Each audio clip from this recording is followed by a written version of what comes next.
And that is, if you think about a potential deterioration of U.S. power projection in the first and even the second island chain toward Asia-Pacific, the idea that 4 intermediate-range ballistic missiles could be launched in the vicinity of Guam, even in international waters off of Guam, is in some ways a stalking horse for Chinese anti-access and area denial capabilities.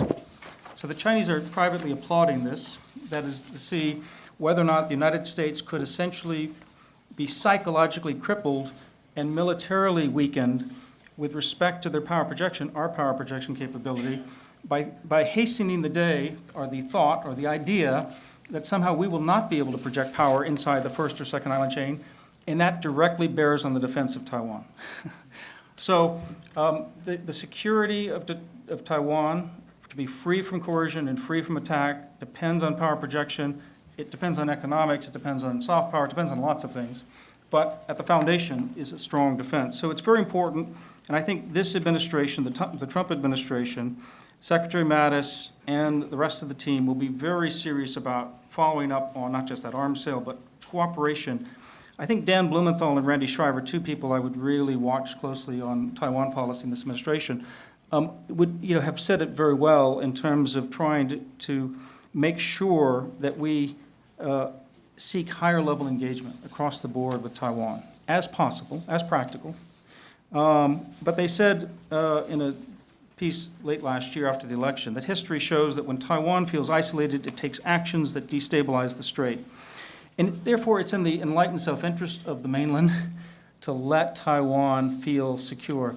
And indeed, this is what the Chinese preach to us about North Korea. So I don't want to equate Taiwan and North Korea, but just to say that this is Chinese reasoning likes to flip back and forth between various different arguments when it suits their purpose. Well, the U.S.-Taiwan narrative here is clear. We're on the right side of history. And I think the arms sale, the engagement, the desire for a strong commitment, and we saw Secretary Mattis at this year's Shangri-La Dialogue in Singapore talk about the commitment openly. So it's no longer a secret that we're openly committed to Taiwan. In fact, it's a very old story. And I think I'll stop there, and Dean, and wait for Q&A. Thank you very much. Professor Deng. Okay. I'm sorry. Was I supposed to? No. Thank you, Mr. Chair. And I'd like to appreciate the invitation from Hadley Foundation, Taiwan Benevolent Association of America, Institute for Taiwan American Studies. My topic, of course, focus on Taiwan's cross-strait policy. I'd like to jump to the declining popularity of Tsai Ing-wen. When he assumed office, after 1 month, there's a poll, public opinion poll, the popularity is 47. 100 days later, 39%. And 6 months later, 26%. 1 year later, that is this year, 28%. So we look at this declining popularity, that is a fact. Another, let's see those who support Taiwan independence or those who support status quo. And those who support independence immediately in last year, 15%. Those who support status quo now and independence later, 16%. Altogether, 31%. That's a much higher than Taiwan's popularity. Of course, it's really not a proper comparison, but I'd like you to know what happened now in Taiwan.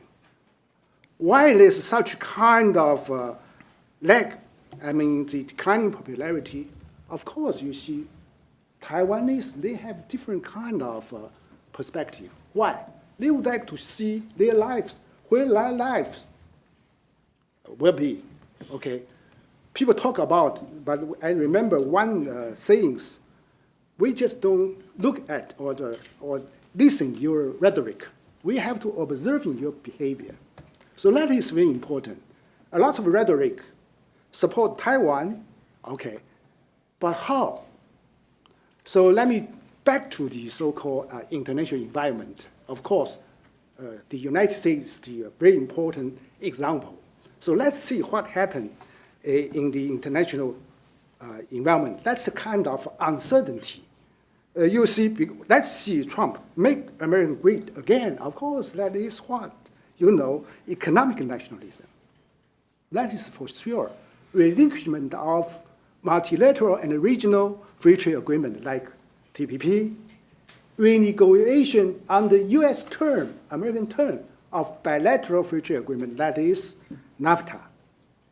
And also nowadays you see what happened in North Korea. We don't just put a lot of blame to everyone. We just would like to see the fact that is Trump administration must talk with China. Just like Trump would like to say something or talk with Russia with regard to Syria issues. So Taiwan's people, they are afraid of becoming a kind of car playing by the great powers. For sure it is. Okay, so let's see the economic balance sheet of for Taiwan. For example, like Foxconn, you see Guo Taiming visited the White House the other day, promised 80s in the first stage, $10 billion investment in US. And not long ago, Taiwan's delegation in the United States to attend Select USA Investment Summit pledged $34.1 billion investment. But how about Taiwan? Taiwan has, if Taiwan would like to survive or to maintain economic growth, then Taiwan needs to attract foreign direct investment. So this is a kind of international environment. Let's turn to domestic events. We are talking about democracy. What is democracy? In rhetoric, we can say a lot, but in political science, in these last 10 years, we put emphasis upon the participation of the mass, the participation of the people. That is very important. But if we look at the current administration, we all know what happened right now here in Taiwan. So I'd like to use the term called Taiwan's democracy under siege. Why? Because DPP, the ruling party, control everything. We know one thing, that is the pension system reform. But I would like to say that is selective reform. The reform doesn't touch upon political appointed high-ranking officials, not on judicial sector, only on middle level and lower level public employees like us, university professors. Okay. So that's kind of challenging. Someone just asked me, how much you under the reform? I say, in the end, 50% reduction, 50%. But they push for this reform just in 1 year. I remember in Europe, they all, in past in Europe, there's a kind of so-called reform, pension system reform. But in 10 years, how come you just push through 1 year? So let's use your majority. So last week also, last month, you can watch TV, you saw again fighting in the legislative yuan. Why? If you are a kind of ruling party, you'd like to use a kind of unity among the people, then you can sit down, talk about the so-called how to cooperate with them. I still remember one thing in 1980s. I studied here, Northwestern University in Chicago. I remember public policy. What is a kind of sound public policy? That is including the implementation. You have to consider implementation of the policy. Today is 2017, right? But why not in Taiwan? Why you heard me say a lot, you think you are blue. But I'm not blue, I'm a scholar. I just remind, if US, if any foreign friends, you have to look at what happened in Taiwan. If without a sound democracy, a really liberal democracy, then Taiwan cannot resist upon anything. So if you allow me to say, I just mentioned about the international environment. talking about domestic environment, then a sound grocery policy or a sound kind of policy or strategy should consider at least these two scenarios. Whether the United States guarantee Taiwan's economic growth, guarantee Taiwan's economic development. If not, then we have to consider other things. A lot of people talking about a third scenario. That is the attraction or pressure, economic pressure from China. If you don't have anything, then what you will do? Begging? Begging whom? To whom you are going to beg? To whom you can find helps? So that is, I say, anything happen in Taiwan is really concerned with the people in Taiwan. People in Taiwan has this kind of feelings. So if the United States would like to support Taiwan, then they have to pay much attention to not just rhetoric, but also reality, behavior, whether this is a sound liberal democracy, whether this is a sound economic policy for Taiwan. Otherwise, just as everybody say, we need to get the approval of Taiwanese people to support something. Then people will use vote to support something or disapprove something. Okay, so I'm quite frankly speaking about the grocery policy. So I'd like you, all of you, to think about a sound policy in Taiwan or a sound grocery policy should consider these three scenarios together. One is the international environment, whether the United States is a kind of reliable ally. Second, whether Taiwan's democracy and economic development really reflect so-called liberal economy, liberal democracy. A third one, don't forget, the U.S. has a lot economic and trade relationship with China. You have to advise Taiwan's authorities, say, what kind of policy or economic trade policy with China, right? That is the only way to help the people in Taiwan. Suppose I have a PowerPoint file, but it doesn't show up. So I just like to use my presentation to let you know these very important three scenarios right now in Taiwan. And don't just look at the so-called rhetoric. You have to really look deep into what happened in Taiwan. Then you can really know whether it is your asset or liability. That's my presentation. Thank you very much.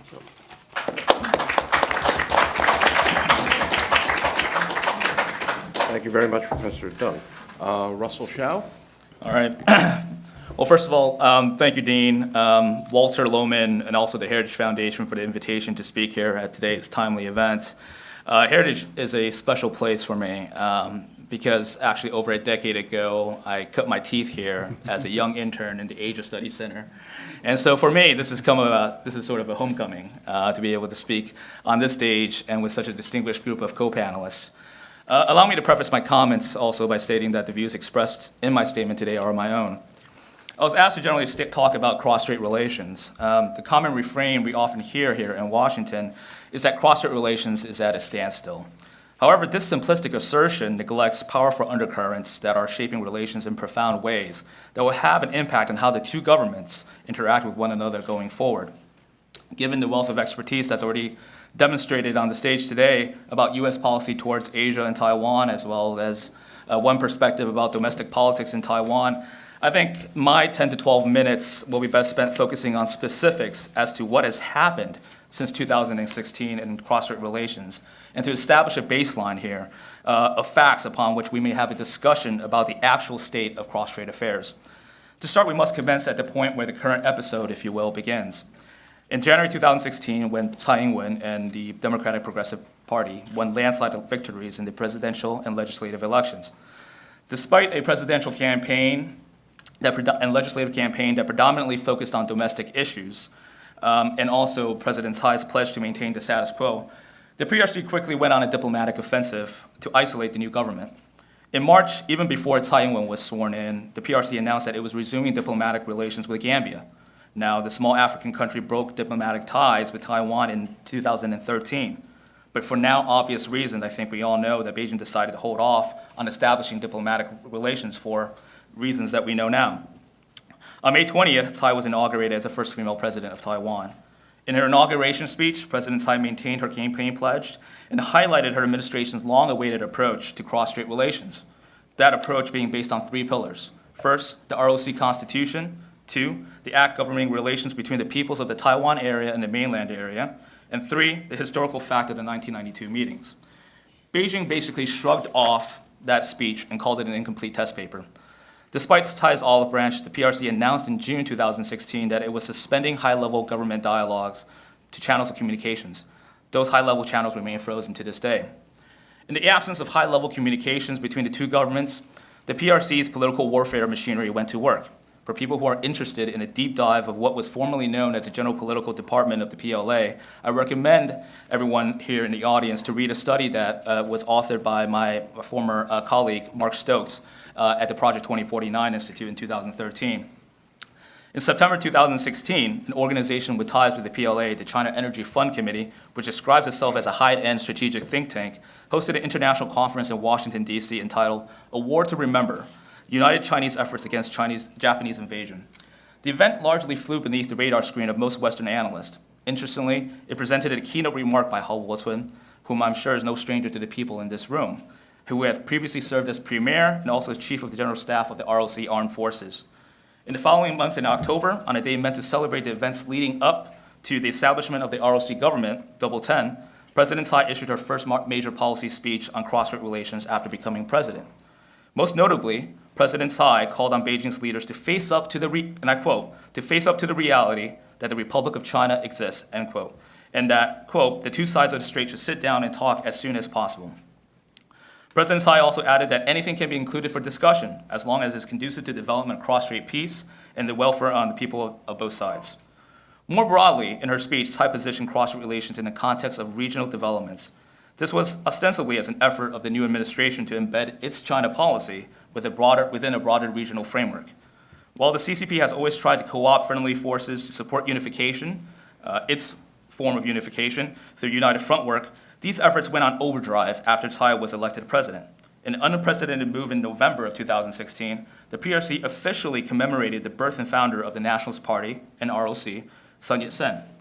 The official ceremony was attended by 6 of the 7 members of the powerful Politburo Standing Committee.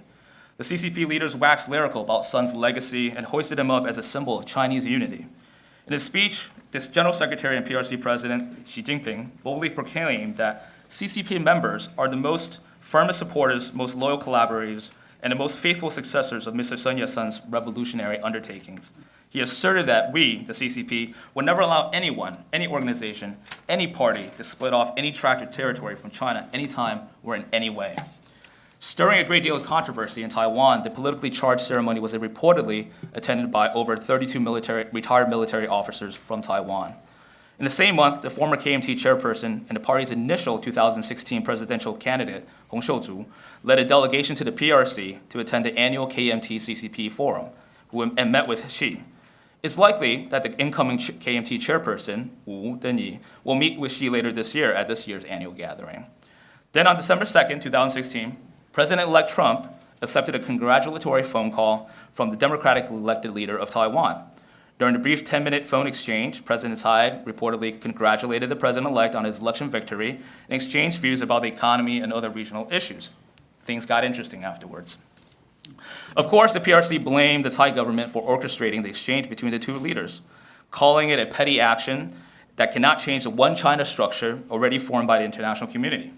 Beijing lodged protests, solemn representations with Washington that reiterated the importance of the one China policy, urging the United States to cautiously, properly handle the Taiwan issue to avoid unnecessary disturbances in Sino-U.S. relations, despite nothing explicit in the U.S. one China policy that would prohibit such a phone call from ever taking place. Let me just point out the ridiculousness of the thought that a single 10-minute phone call between the President-elect Trump and President Tsai could ever even represent such a significant departure from U.S.-Taiwan relations, which remain firmly based upon the Taiwan Relations Act and the Six Assurances. On December 10th, Chinese military aircrafts from the PLA's Eastern Theater Command conducted exercises that encircled Taiwan. Combating the pressure obviously meant to intimidate the Taiwanese people. The PRC has also resumed a full-court diplomatic press to squeeze Taiwan's international space, as Dr. Edwards had noted earlier. Beijing is not only stealing Taiwan's diplomatic allies, forcing non-diplomatic allies to downgrade their ties with Taipei, but is also preventing Taiwan's government from participating in international organizations, even where statehood is not a requirement. Indeed, the small African nation, Sao Tome and Principe, flipped on December 20th, 2016. Panama severed relations in just June of this year. Taiwan now has 20 diplomatic allies compared to more than 170 that recognizes the PRC. Beijing is forcing non-diplomatic allies like Taiwan to downgrade ties with Taipei. Nigeria is forcing Taipei to move its representative office from the capital. In Dubai, Ecuador, Bahrain, Jordan, UAE, Taiwan's trade offices were forced to remove any reference to the ROC or Taiwan in the name of their de facto embassies. Things heated up militarily at the beginning of this year when the PLA sailed its maiden aircraft carrier Liaoning and other worker ships up to Taiwan Strait. Contrary to some reports, this was sailed west of the center line. In July 2017, the PLA sailed this aircraft carrier again through the Taiwan Strait a second time.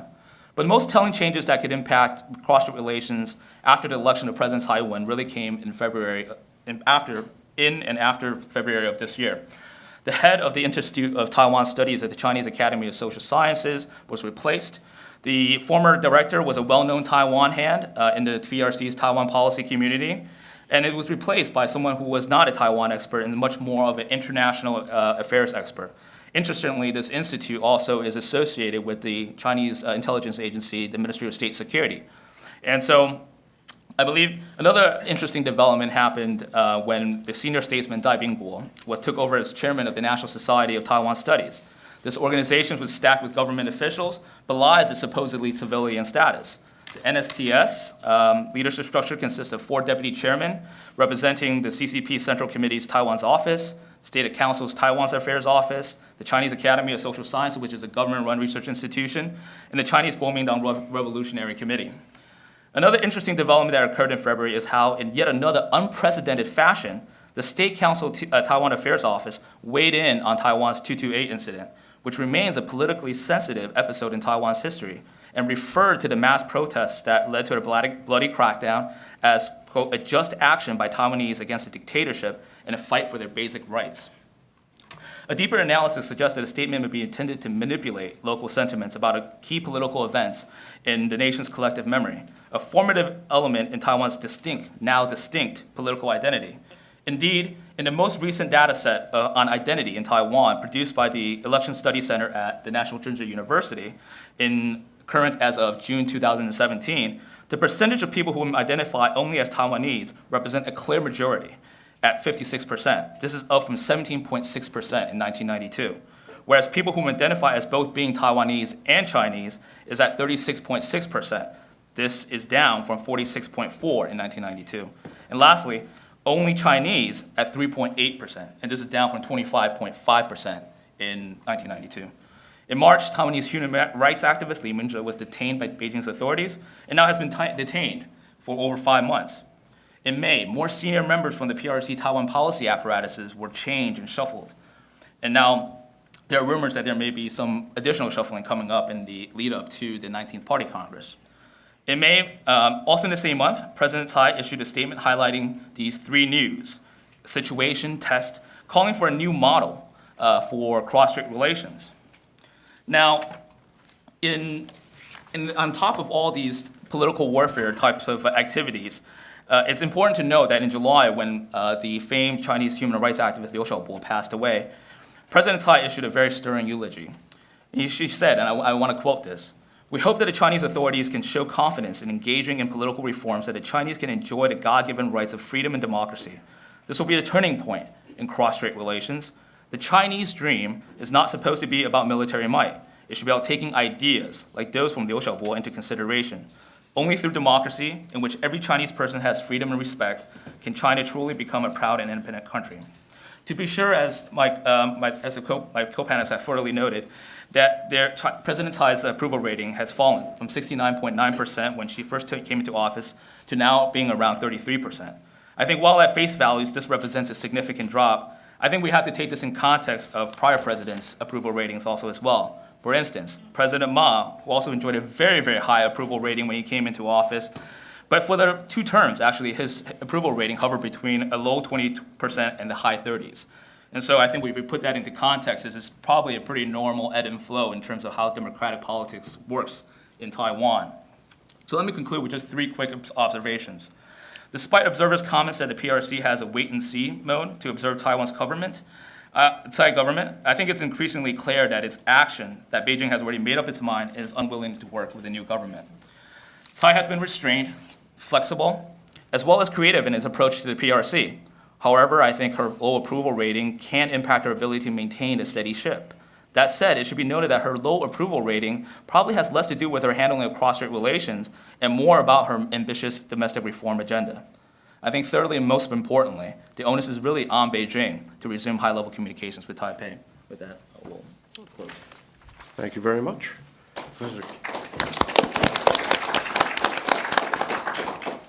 Professor Kasner? Okay, thank you. I'd like to thank the Heritage Foundation for inviting me here today. This is actually my first time at Heritage. So I was asked to say a few words about prospects for stability in the Taiwan Strait. I'll start out by noting that my comments here are, in essence, kind of an effort to try to abstract away from day-to-day events in cross-strait relations and to focus instead on what I see as some of the broader trends in the relationship and some of the broad incentives that face the PRC. Which is a nice way of saying that in contrast to Mr. Xiao's presentation, which was very concrete, mine is going to amount to speculation, and so take what I say with a grain of salt. Okay, so obviously cross-strait relations have been quite tense over the past year and a half since Tsai Ing-wen was elected president of Taiwan, and this contrasts quite markedly to the 8 years of relative détente that we saw during the administration of Ma Ying-jeou. But I'm going to argue that the Taiwan Strait remains reasonably stable and that the risks of armed conflict, at least in the near term, remain relatively low. I'll note in closing, however, that the longer-term trends are potentially more troubling. Okay, so let me try to explain why I believe that the Taiwan Strait remains relatively stable despite the uptick in tensions that we've seen over the past year and a half. Sorry. Just accidentally forwarded to the end of my presentation.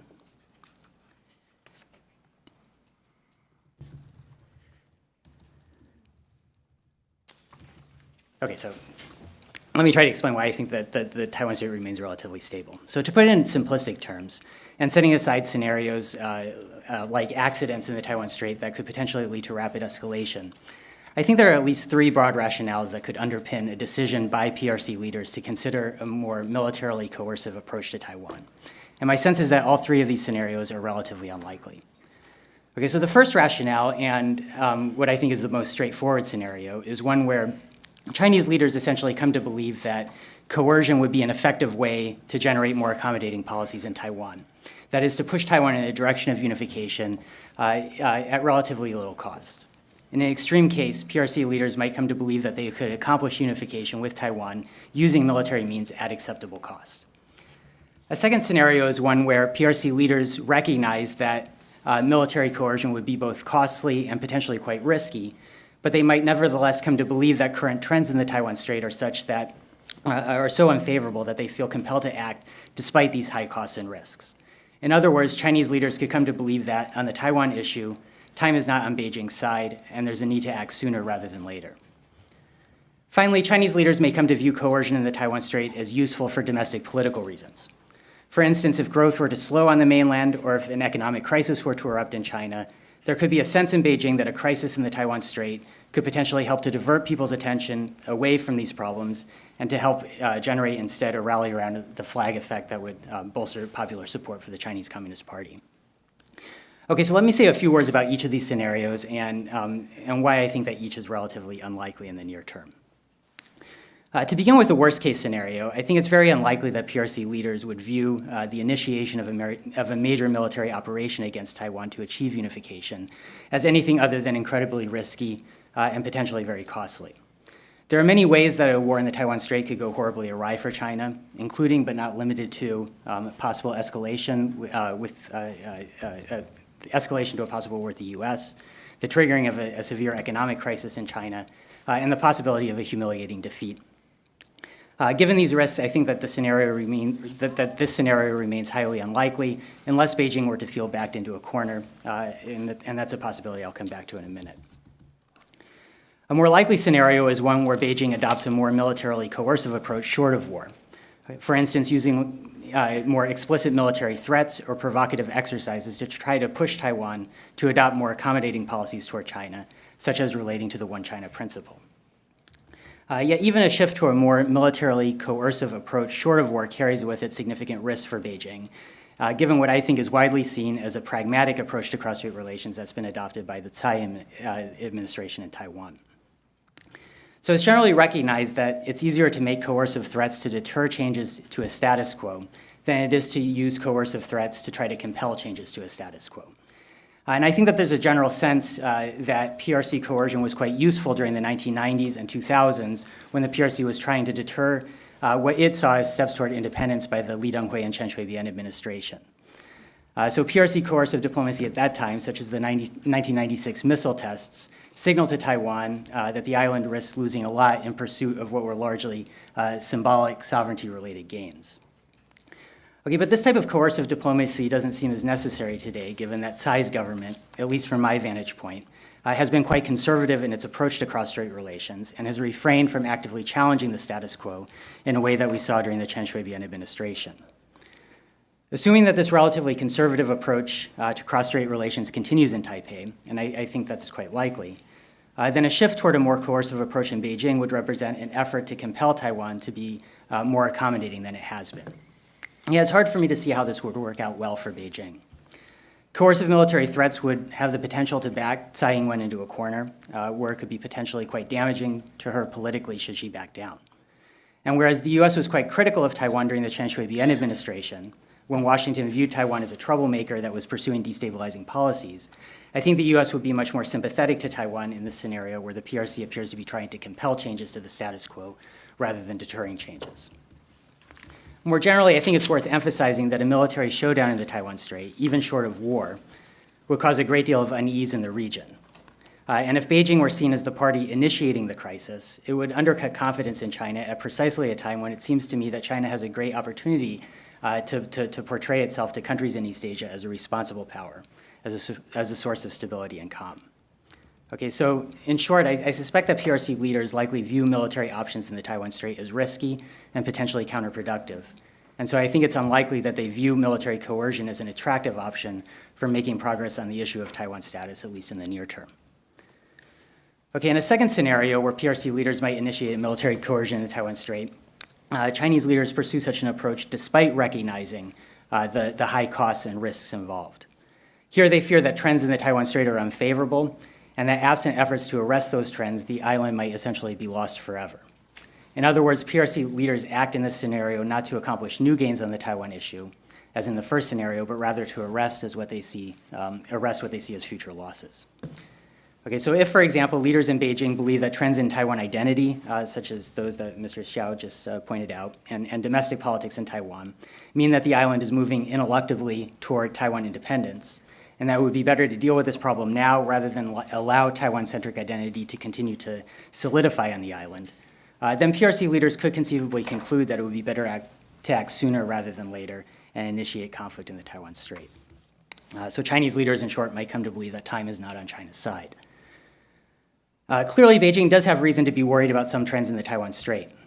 Extensive economic integration across the Taiwan Strait, for instance, has not appeared to have the effects on Taiwan identity and voting patterns in Taiwan that some in China had hoped for. Yet I also think that China has some pretty good reasons to believe that, over the long haul, time is still on Beijing's side. Most obviously, China's economic and military power continue to grow, even as U.S. global leadership is looking ever more tenuous. Within Taiwan, Tsai Ing-wen's popularity, as has been noted already, is declining, and her party faces the inevitable challenges associated with governing. And Beijing has been quite adept at keeping Taiwan in what Shelley Rigger has referred to as its international birdcage, where Taiwan's international space seems to be ever shrinking. Okay, so it seems to me that Beijing can still afford to be patient on the Taiwan issue, confident that long-term trends can continue to favor the PRC. Finally, a third reason Beijing might want to pursue a more coercive policy would be to generate some sort of diversionary effect, which might become a salient possibility, for instance, if the economy were to go off the rails in China. Yet here again, I think it's worth emphasizing that the pursuit of a diversionary policy in the face of domestic difficulties would be quite risky and potentially counterproductive. I don't want to completely dismiss the possibility of diversionary conflict, but I think it's important to recognize that a serious military crisis in the Taiwan Strait would almost certainly magnify the many changes faced by the PRC leadership. And as such, I suspect that this course of action would only be contemplated if things were already quite dire in China. Okay, so I'll finish with the obvious caveat here that I don't know what goes on in Xi Jinping's head, and I suspect that others on this panel probably have a better understanding in that regard than I do. Okay, but when I look at the myriad challenges that China faces today and the fundamental intractability of the cross-strait sovereignty dispute, I think that there's some pretty good reasons for wanting to kick the can down the road if that can be done in a reasonably graceful way with Tsai Ing-wen in power. This doesn't mean that the Taiwan Strait isn't still a dangerous place, and it doesn't mean that the relationship won't remain tense and that the PRC won't continue to try to squeeze Taiwan internationally. But I also think that there are some pretty strong incentives for the PRC to act with restraint as long as Tsai's government appears to be doing the same.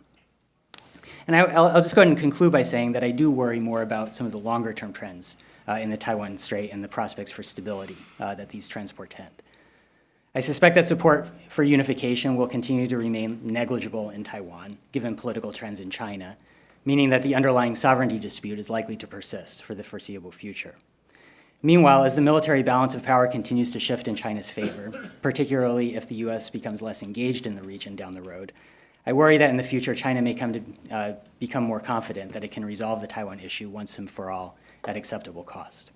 Okay, so while I'm relatively optimistic about the prospects for short-term stability in the Taiwan Strait, I worry more about long-term trends. I'll stop there. Thanks.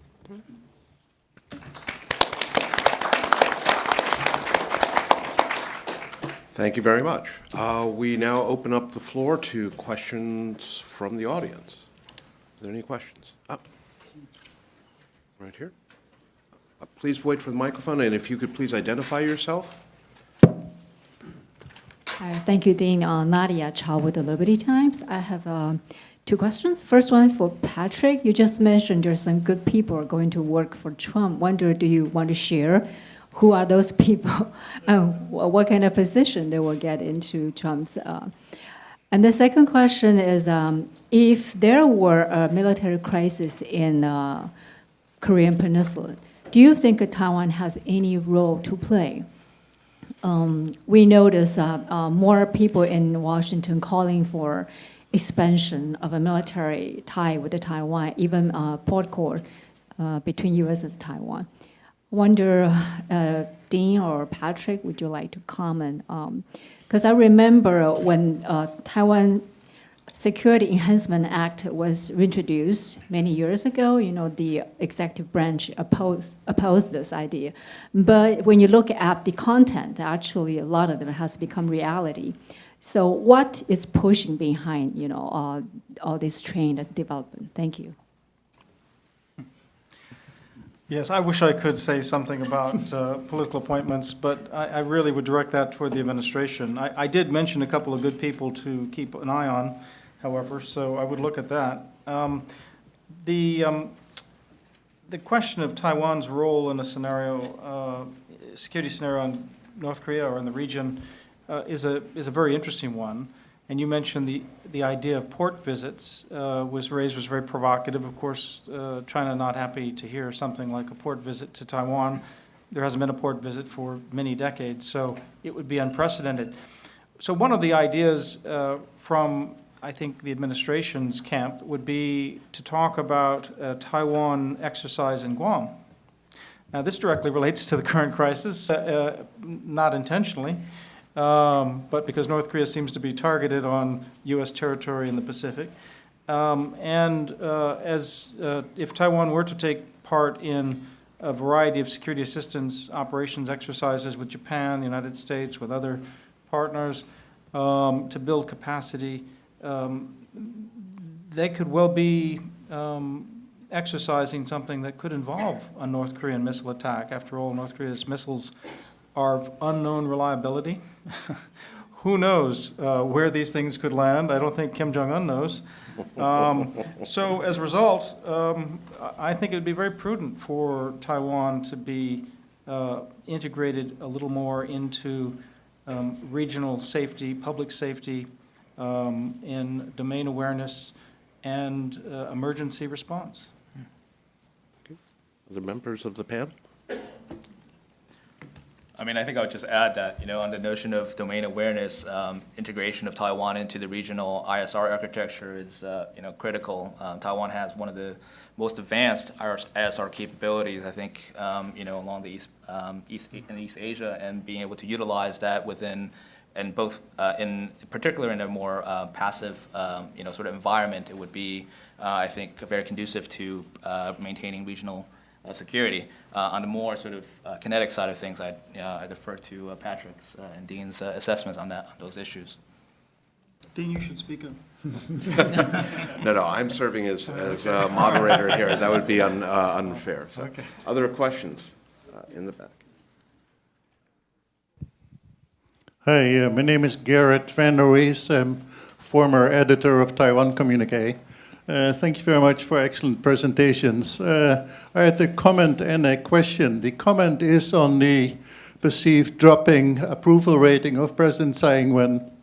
I just came back from Taiwan of 3 months of research there, and the sense I got was that many of her supporters feel she is not moving fast enough and far enough in terms of her reforms, particularly pension reform, judicial reform, and so on.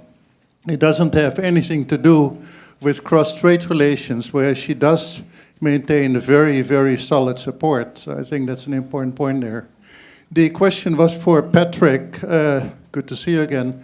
And in your presentation, you did say, or you did have a rather positive image of the Trump administration in terms of its ultimate goal for Taiwan. Could you elaborate a little bit on the status quo currently means what it is, but it's not an end for the administration? I think that's a rather intriguing point, and if you could elaborate on that point a bit, that would be appreciated. Well, thank you. Sure, and not to restate what I've already said, but to think through the probes that President-elect Trump made, and then I think early Trump administration and the president himself made with respect to talking about the one China policy and then backing off of it, and then seeing a full-throated reaffirmation of the one China policy and all that followed from Secretary Tillerson and other officials. I think that was a reversion back to the status quo for the moment, but not the end of the story. And I think the administration is waiting to have a full complement of the people who need to be in place at the Defense Department, at the State Department, not just the National Security Council, and at the White House, so that they can work on an integrated strategy on these issues. And I think this is coming. And the reason I'm sounding more optimistic is partly to be a counterweight to the excessive pessimism that is kind of an overhang from the election, and is also driven, yes, in part by the president's own maybe lack of a sort of predictable statecraft that we are often accustomed to see from politicians. It's unorthodox, yes. I think he would admit that. So I'm actually optimistic. So when I talk to people I know who are going into this administration who are really expert on this issue, I'm just very, very heartened and impressed that they will have a big voice on shaping an intelligent, muscular, assertive, broad-ranging, forward-looking posture of higher-level engagement and support for Taiwan, but within, this is important, within the pragmatic bounds of understanding that we're operating still from a status quo, but one that's been increasingly unfavorable, whether it's the military balance across the strait or the isolation strategy that Beijing is practicing. It's not just a wait and see, it's a wait and see plus, or minus, to try to chip away at Taiwan. Well, we want to turn that in the other direction, and I think the administration wants to do that. I think the details remain to be worked out. So, but the people going in who are going to be doing this, know what they're doing. That gentleman mentioned something about what I'm just talking about. I'd like to make a reply. My focus, just my presentation, my focus on that. That is kind of damage of Taiwan's liberal democracy. That is very important. If you shift through newspapers, in Chinese, and you can see the uproar along all these, public employees. If this is a sound liberal democracy, of course, you can use other ways, not create a lot of so-called social cleavage there. So that's that kind of way to handle the country. So I just give a warning signal, and we have to pay attention to the democracy. What kind of democracy we are pursuing for? And then we investing into it to know more about it. Without sound democracy, of course, indirectly will affect cross-strait policy in the end. Okay, that's my point. Thank you very much.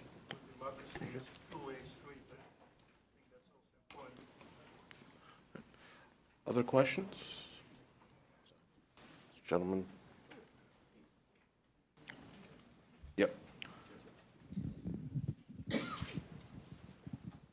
Thank you very much for that wonderful speech. I have a question for Scott and Russell. Do you agree, or would you please comment that on remark from Stephen Yates talking about Taiwan do not expect the United States would intervene if people all agree to take independence action, since it's Taiwan's own choice?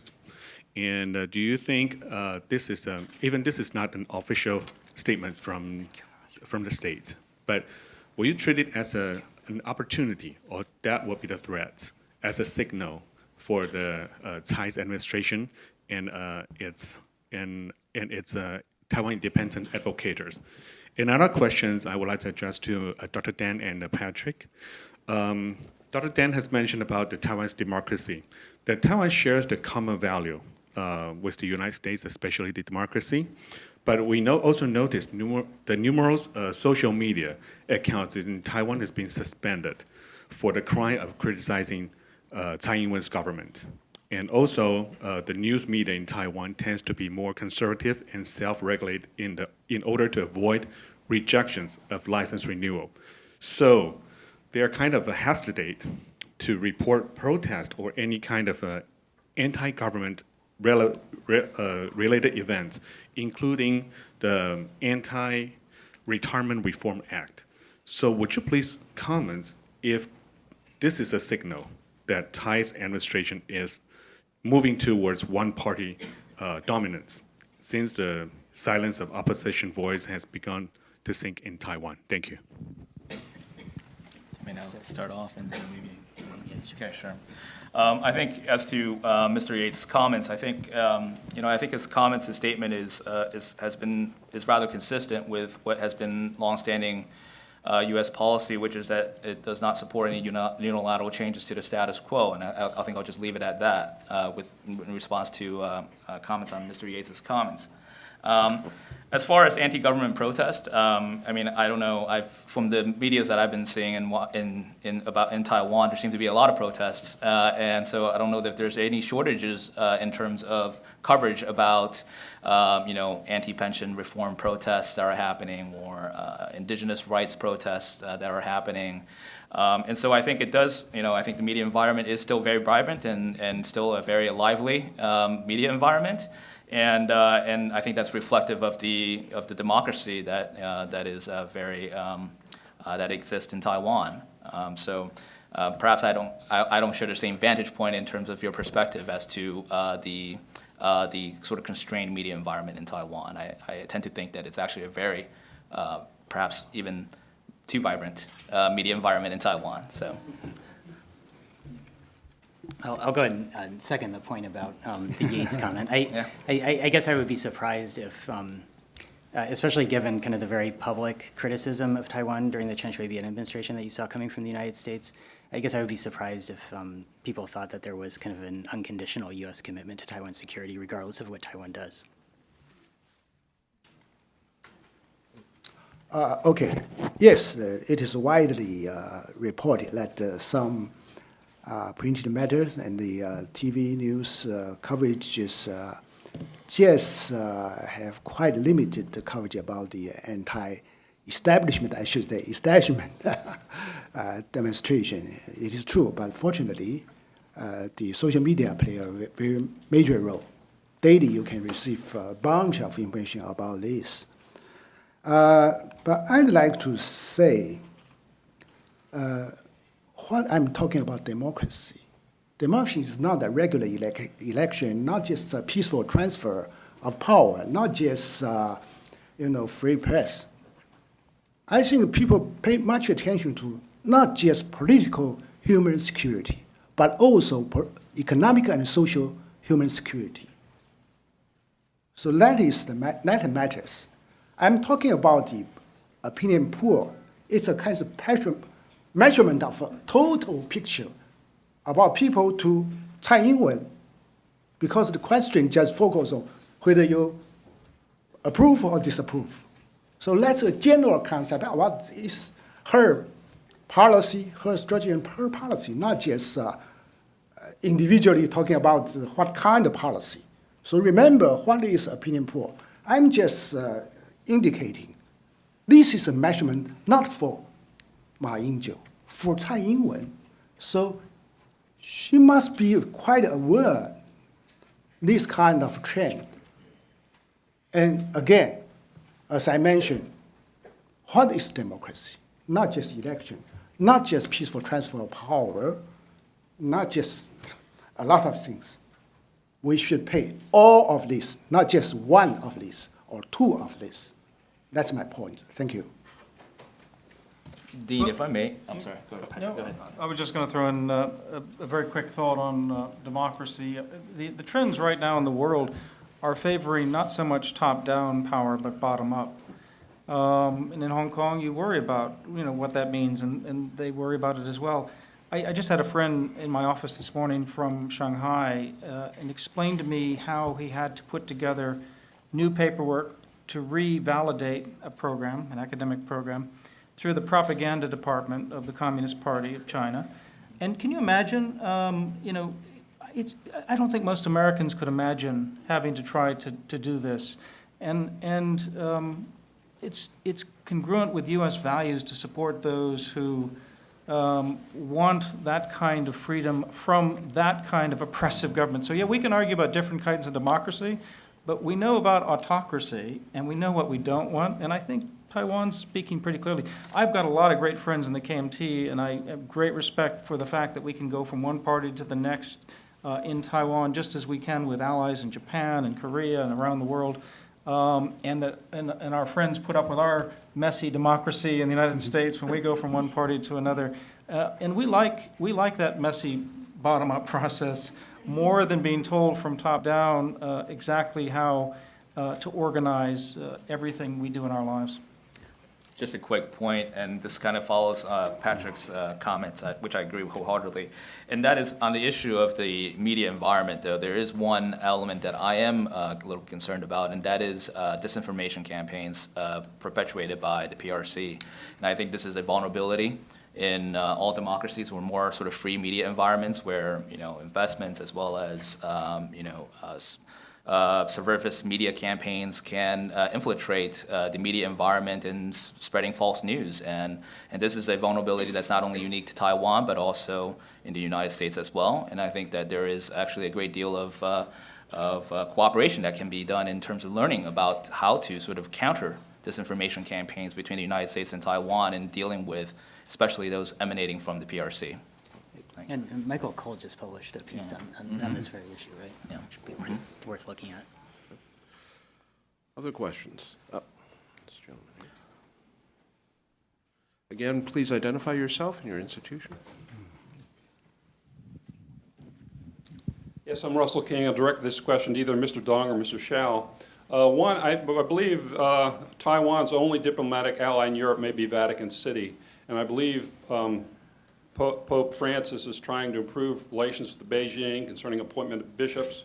And there's also a patriotic Catholic Church in China, which is really a fake church that China has. But there's one statement in Divini Redemptoris written by Pope Pius XI in the 30s. He says, "Communism is intrinsically wrong, and no one who would save Christian civilization may collaborate with it in any undertaking whatsoever." Do you consider full diplomatic relations with Beijing to be an undertaking whatsoever, or even going to the Beijing Olympics? That seems to be an undertaking whatsoever. Is the Vatican wavering in their relationship with Taiwan, or how are they working right now? Maybe you want to take the question. Thank you. Right now, of course, Vatican just maintain official or diplomatic relationship with Taiwan only. So there's one key difference between China and the Vatican, that is how to order the bishop and the archbishop. So that's the kind of question. But I don't see in the near future both sides will work out a kind of solution. So I don't see less changes about the relationship between Vatican and Taiwan. Yes. I'd agree with Dr. Den on that one. Other questions?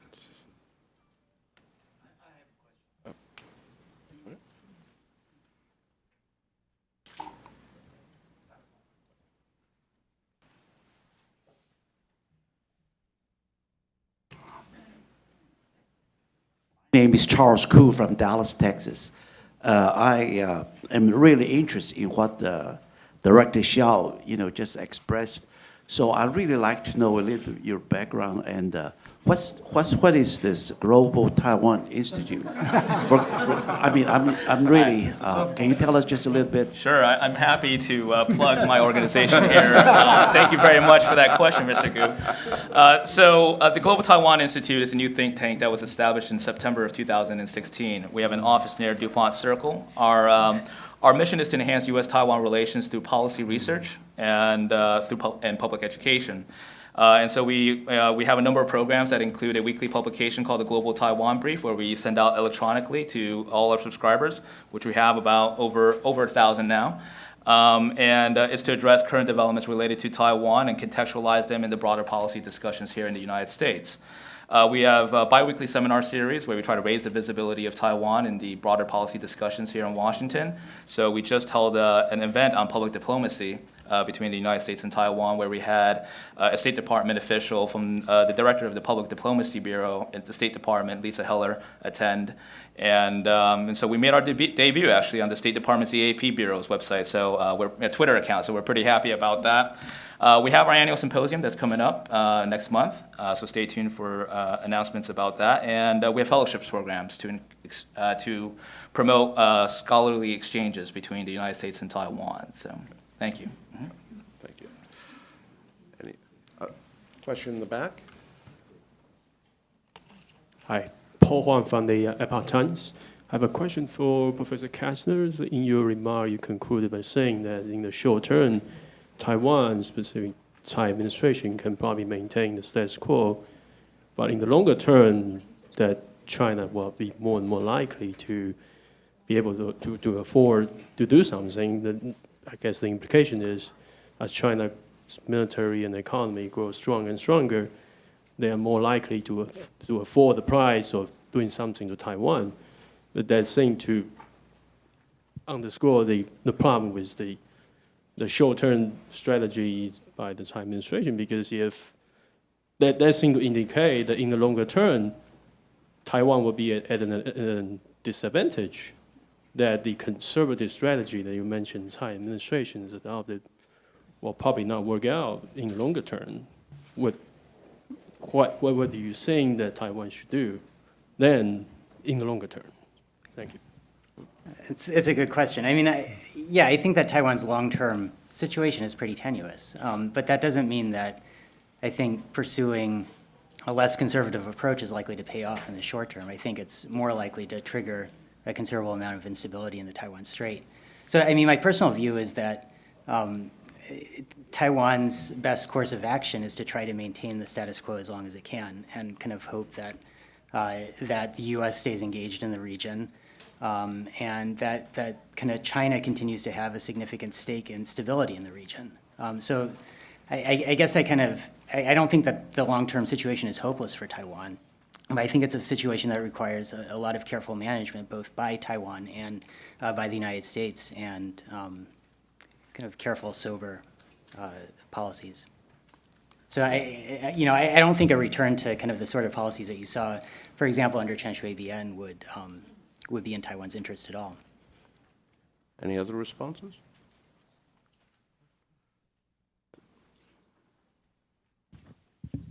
Thank you. John San with CTI TV of Taiwan. This is a follow-up to a question to Patrick, actually, earlier.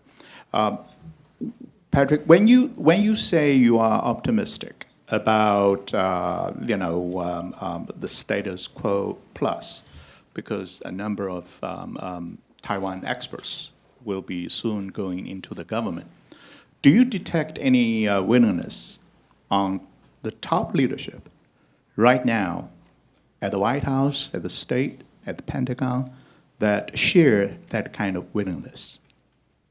Thank you. Yes. Well, without talking about things I can't discuss, when I express optimism, I believe it's coming from the top. I believe the political will is from the top. There's a big agenda. There's a lot to be done. There's obviously too little time and too few hours in the day and too few people appointed so far. But at the same time, I can see what is in the works, and I'm impressed, positively impressed.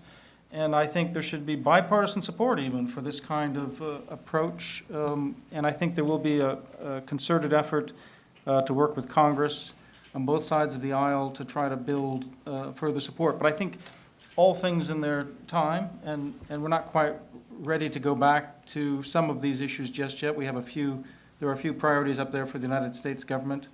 And I think you would understand that some things are pressing right now. So wait till the late fall when these people are in place, and I think they will be articulating much better than I've done today the administration's approach to Taiwan, and I think it'll be a compelling one. Question in the front. Thank you. My name is Charles Chan. I grew up in Taiwan and I lived in America for many, many years.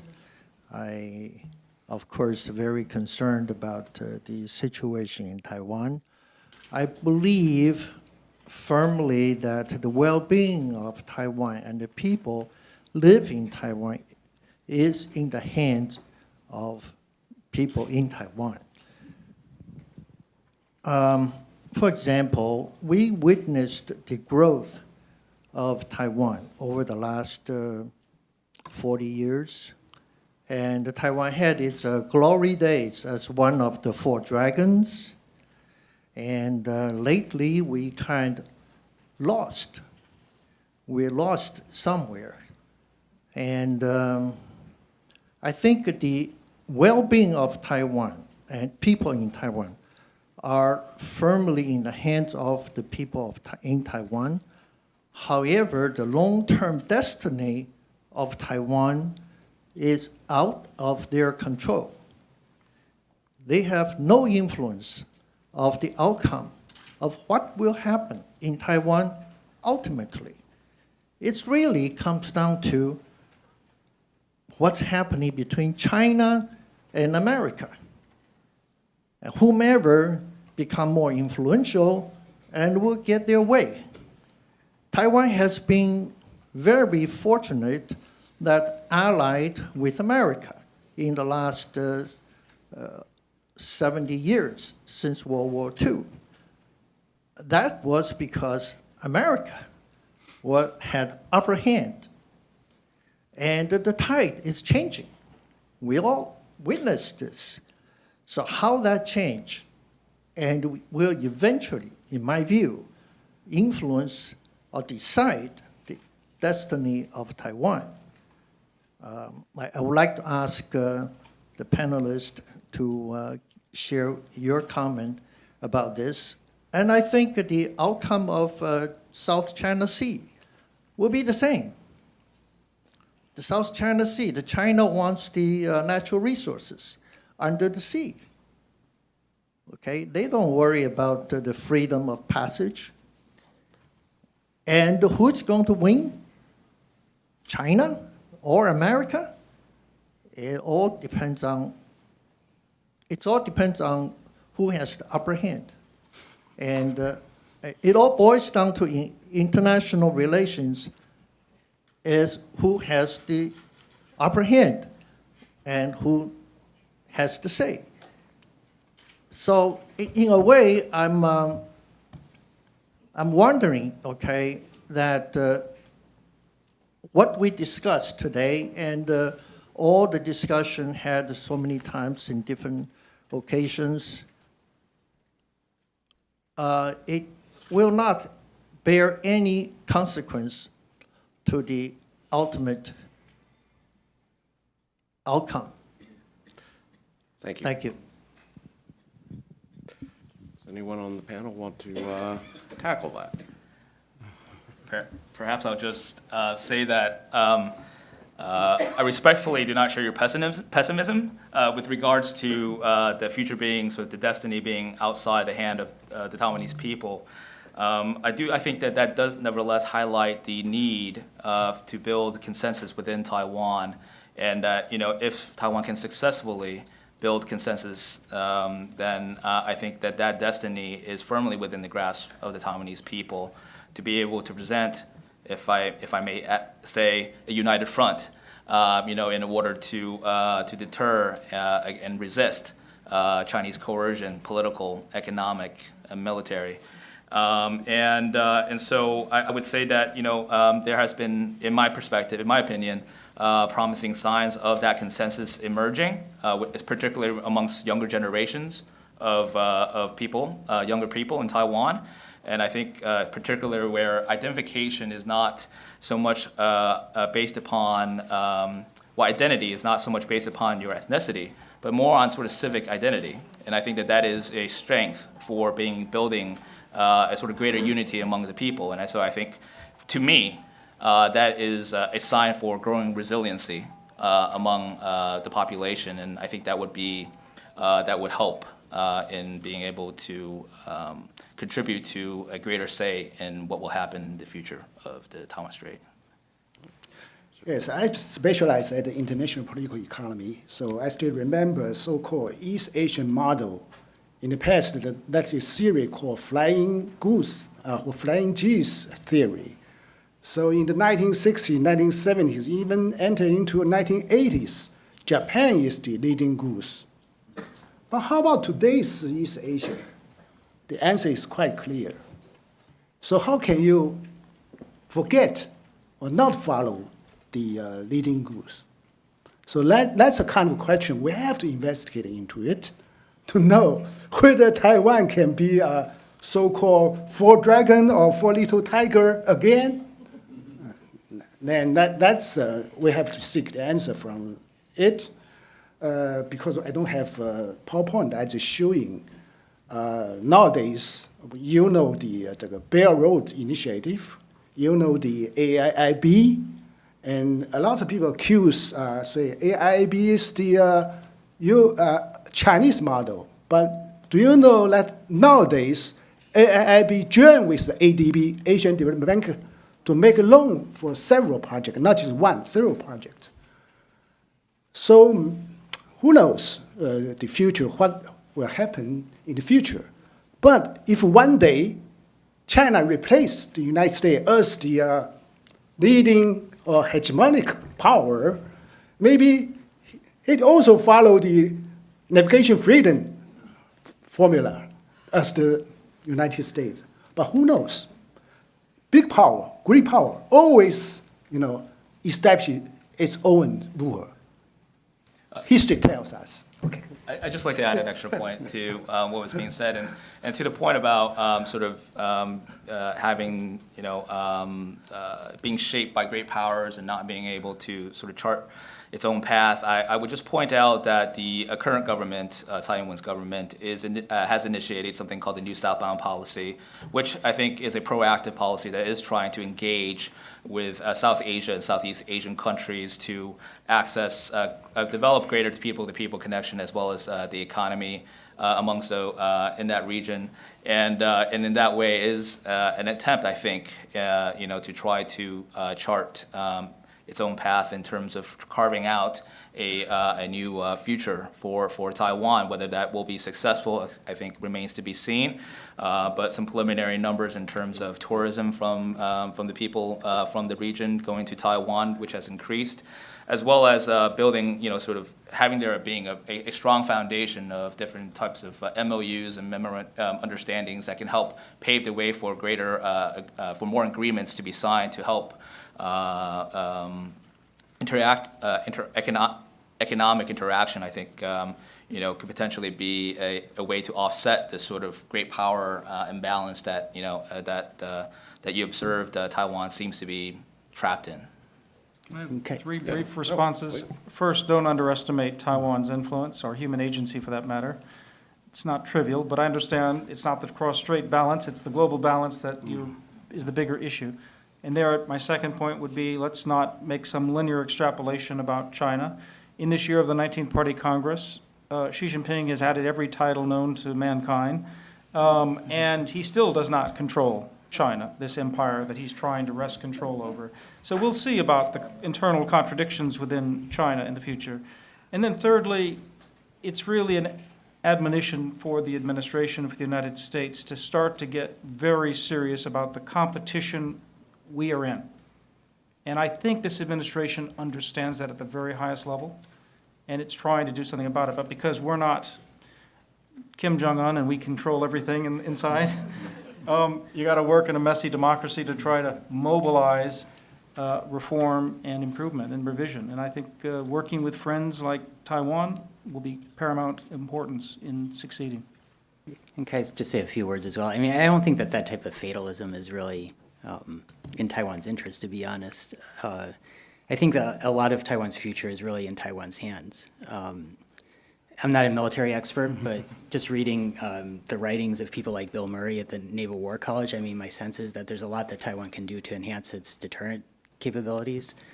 I think that Taiwan's economic future, in large part, depends on what sorts of choices are made by Taipei. And I think that the degree to which Taiwan is able to maintain support in the United States is largely a function of the sorts of policies that you see coming from Taiwan and what sort of democracy Taiwan is. So I think that there's a lot about Taiwan's future that's in Taiwan's hands. Sure.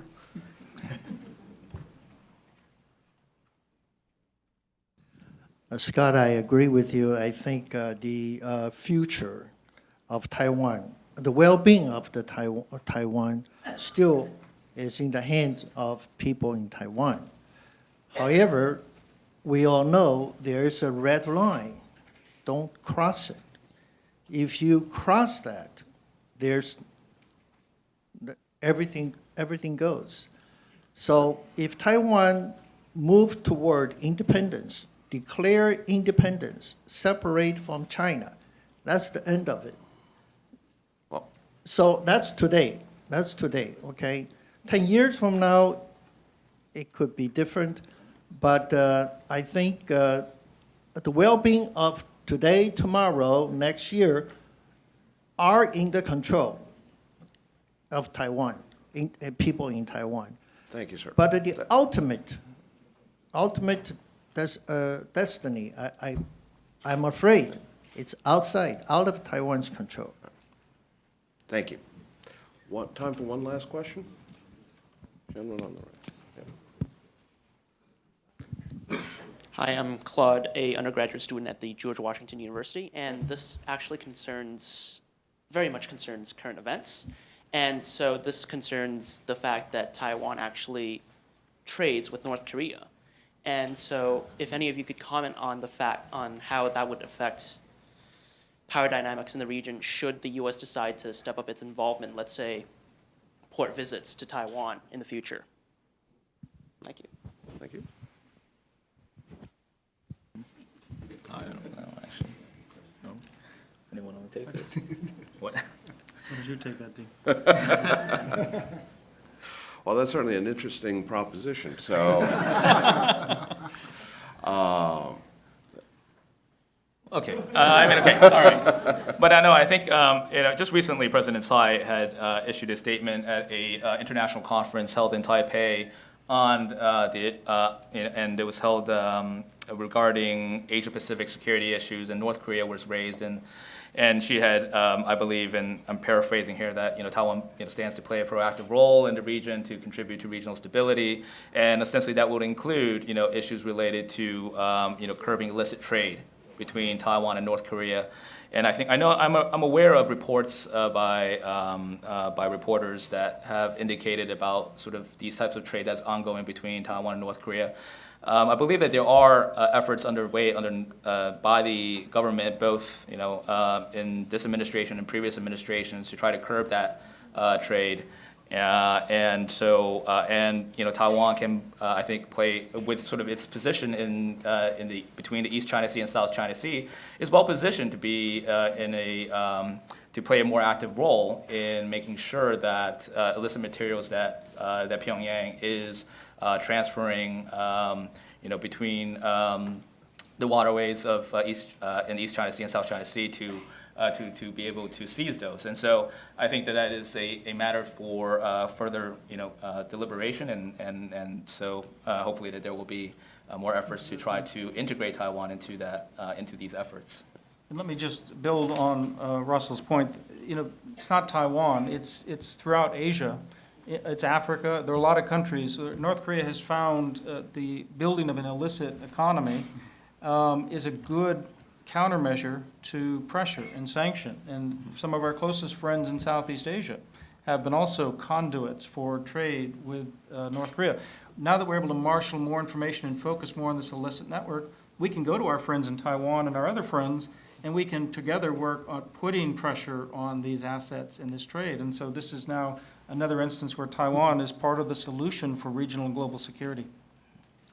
Well, thank you all, for all four members of this panel, for a very, very enlightening and interesting discussion, and for a very interesting set of diverse perspectives. Please join me in thanking.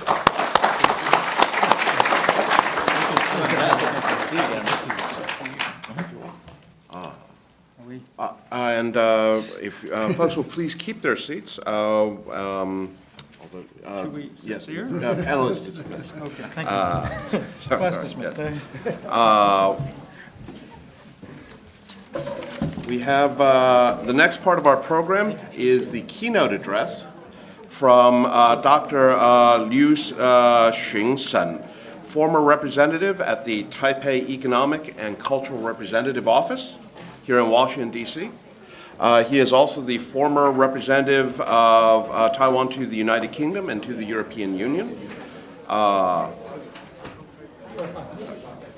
me to sit down? No, sir, it's up to you if you'd like to sit or if you'd like to stand.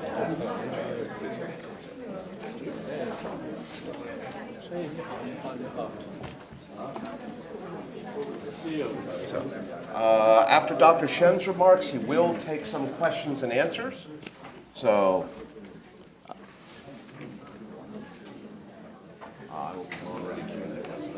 if I don't know if it, are you ready? we're ready. Hopefully the audience here is ready. If you could please take your seats. Yes. I think we can take a short break if somebody wants. No. Okay. Okay, all right. Let's get started. Okay. All right.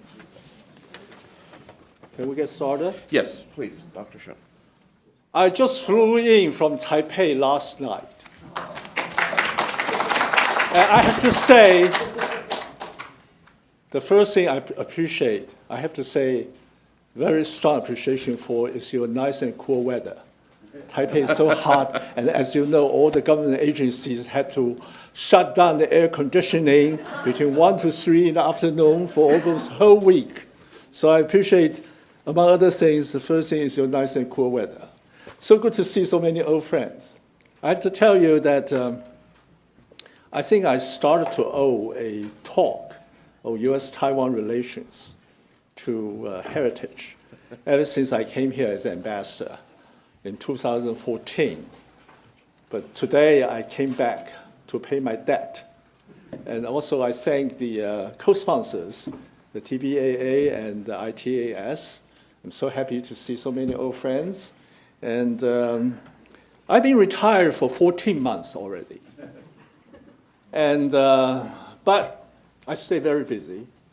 I remain a very close observer and a frequent contributor to some major newspapers in Taipei about the foreign affairs, writing a lot of foreign affairs or cross-strait relations columns or articles. I think I appreciate some newspapers, always be very nice to me. I already got 34 articles published by major Taiwan newspapers. So I'm still following all these issues. And I also got invited to a lot of the seminars, discussions, talk shows, things like that.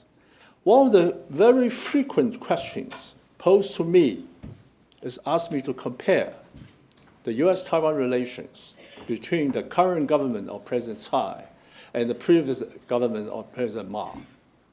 My answer always started from, not from the differences, but from similarities and the continuities, because I do believe there are very strong fundamentals in U.S.-Taiwan relations that will be continued, and that have been continued. Okay, let me start by telling you that, as you know, in Taiwan, the relationship with the United States has always been our most important foreign relationship. Its priority and further development always enjoys not only bipartisan, but multi-partisan support. And for the American side, I'm glad to notice that the feeling is mutual in a way. I think you were here, you probably heard my good friend Jim Moriarty, the current AIT chair. He made a speech before CSIS last month. In that speech, and he described the U.S. relations with Taiwan. He called Taiwan a vital partner that the United States has built a comprehensive, I quote, a comprehensive, durable, and mutually beneficial relationship. Now, who has said that in the past? If you go look, I was here at that time, Susan Thornton. In May 2015, she made a speech before Brookings. If you remember that, that speech was in a way to expect a visit of a candidate Tsai Ing-wen. She used exactly the same words. Taiwan and the U.S. relationship is a comprehensive, durable, and mutually beneficial. So I'm so glad to see both in Taiwan and the United States, a lot of strong fundamentals will continue, and the rhetoric is still the same. But how about in practice? Now, in my opinion, the most practical thing the current president of the United States concerned about in U.S. relations with Taiwan is how many American jobs the U.S. relationship with Taiwan has created. Now, you know Mr. Terry Gou went to Wisconsin. That investment project would produce 3,000 American jobs, right? But how many American jobs being created by U.S. economic relations with Taiwan in total? Has anybody done any study in the past? No, but except for me and my colleagues. Before my departure, in May last year, let me show you, I still have the booklet here, but this needs to be updated. Based on the formula issued by the U.S. Department of Commerce, which is for every $1 billion of U.S. exports, about 5,300 American jobs will be created. Based on that, and then I, that time, circulate a direction to all our offices in the United States, asking all the offices, go to your area of responsibilities to see how many Taiwan companies there, to see how many American jobs are created or supported by those Taiwan companies. And we come up with a total, which is 323,456 American jobs are created or supported by U.S. economic relations with Taiwan as of May 2016. This is 100 times the size of Mr. Terry Kuo's investment this time. So this is a very, very real strong fundamentals. And this trend, I think, will be continued. And I also have to say, this is probably an underestimate because it didn't include the service trade. It didn't include arms sales. It didn't include small investments, such as investment into the restaurant business or motel businesses. So this strong economic ties will be continued. Another indicator is U.S.-Taiwan economic relationship. When I first got here, we were the 12th largest trading partner of the United States. This country is the largest trading country in the world. And you are trading with 224 countries and territories in the world. We, that time, as number 12. It's not too bad. But when I was here, we jumped one place every year. First, we overtook Saudi Arabia as number 11. Saudi Arabia is the largest oil exporting country. And then we overtook Brazil as number 10. Brazilian territory is 235 times larger than Taiwan, okay? And then we overtook India as number 9. I still remember when that figures were announced, I had the pleasure of having dinner with a bunch of congressmen, together with the then USTR, Ambassador Michael Froman. I told him, I said, that we just overtook India as the 9th largest trading partner of the United States. And he came back to me twice over that dinner. He said, are you sure about that? Because he was about to go to India together with President Obama, taking a group of 300 American businessmen to further develop American economic ties with India. So Taiwan is so big, even though it's a small, tiny, remote island, but this strong fundamentals will be continued for sure. And then let me also tell you, if we put in a comparative framework, mainland China's territory is 265 times the size of Taiwan. Its population is 58 times. Yes, mainland China and Taiwan, as a market for American goods, of course, mainland China is much bigger. But how big mainland China is compared to Taiwan as a market for American goods? A lot of my American friends have said, it must be 20, 30 times or 50 times. Some people even say 100 times. But let me tell you, last year, we bought $26 billion from the United States. Mainland China only did $112 billion.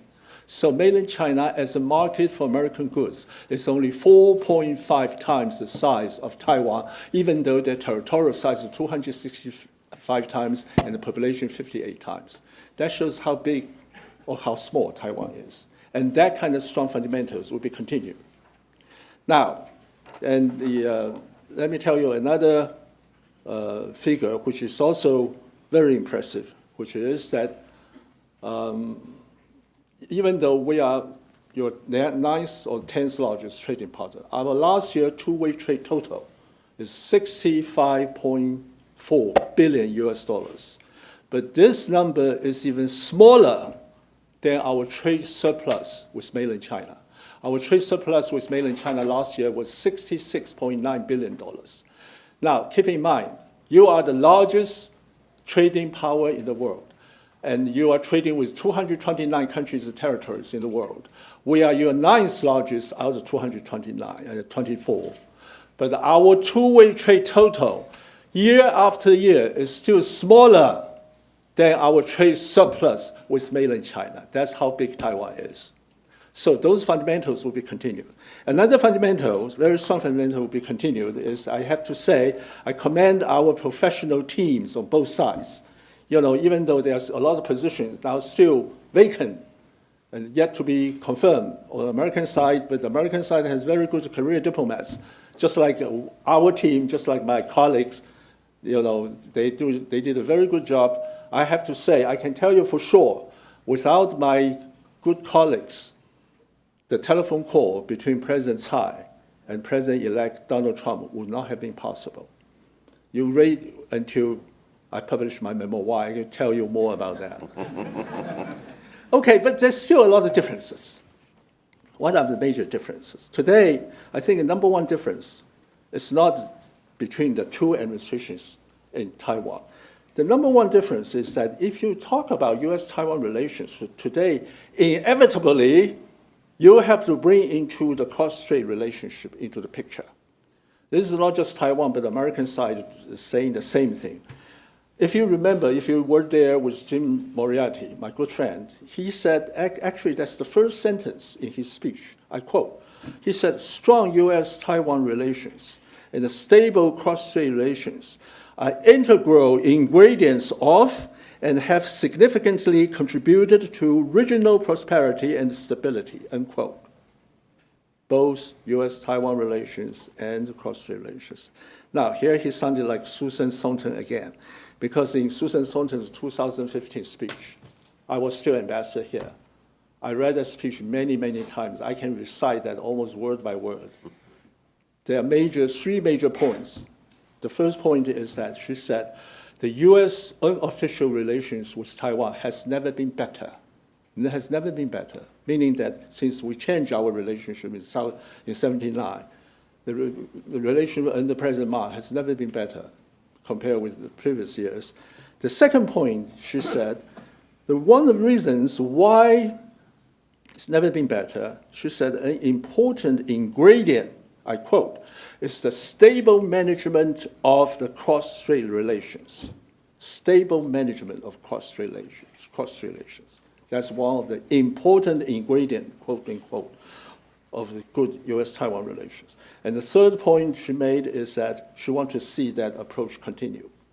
Now, she said that actually to Tsai Ing-wen because the candidate Tsai was coming for a visit early June, only 10 days after this speech was made.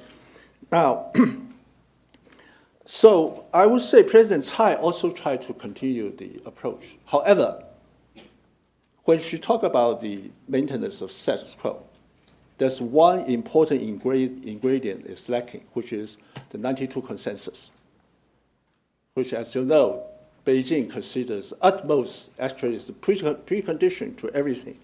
So for that reason, today we see the cross-strait relationship.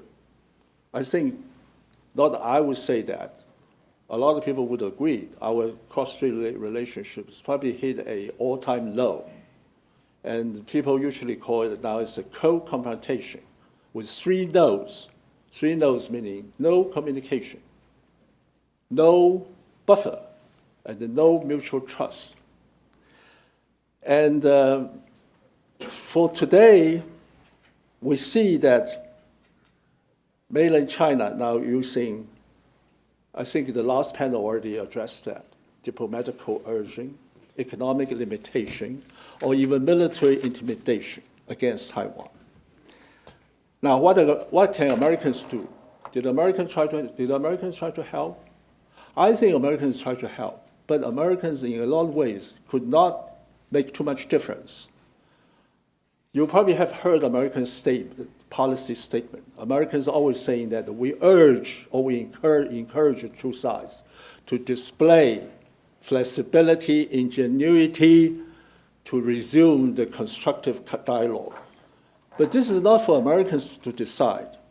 I can tell you that there have been so many cases recently that shows that even though Americans tried very hard to help, but at the end of the day didn't change the picture. For example, WHA. I know Americans were very sincere, and it started from the days when I was here. Americans not only try to help the issue themselves, Americans also try to line up like-minded countries to help. But at the end of the day, Taiwan still couldn't get in. Interpol, remember? While I was here, an Interpol resolution got passed by both houses of the Congress. On the House side, the vote tally was 392 to 0. It's a binding resolution. But at the end of the day, Taiwan still couldn't get in. Panama. A lot of my American expert friends in Taiwan, in a way, blame the Americans, saying, how come Americans didn't stop Panama from switching diplomatic recognition? And I said to them, this is impossible. Americans already recognized the People's Republic of China as early as 1979. How could the United States stop Panama? So, and then I think last panel already addressed that the names of 5 Taiwan foreign missions been changed from either Republic of China or Taiwan into Taipei. Could Americans do anything? No. And the famous case, the political activist Li Wenzhe, I think his wife came here. Americans also tried to help, but Li Wenzhe already been detained for 145 days, I guess. I think Americans tried to help, but still didn't go too far. Okay, you know how many Taiwanese citizens involved in overseas electronic fraud cases in foreign countries, and then they've been repatriated, not back to Taiwan, but to mainland China for further investigation and even trial. Taiwan tried to get them back to Taiwan, but so far, we send our message, our request to mainland China, never been answered. So could Americans help? This is another major concern of ours.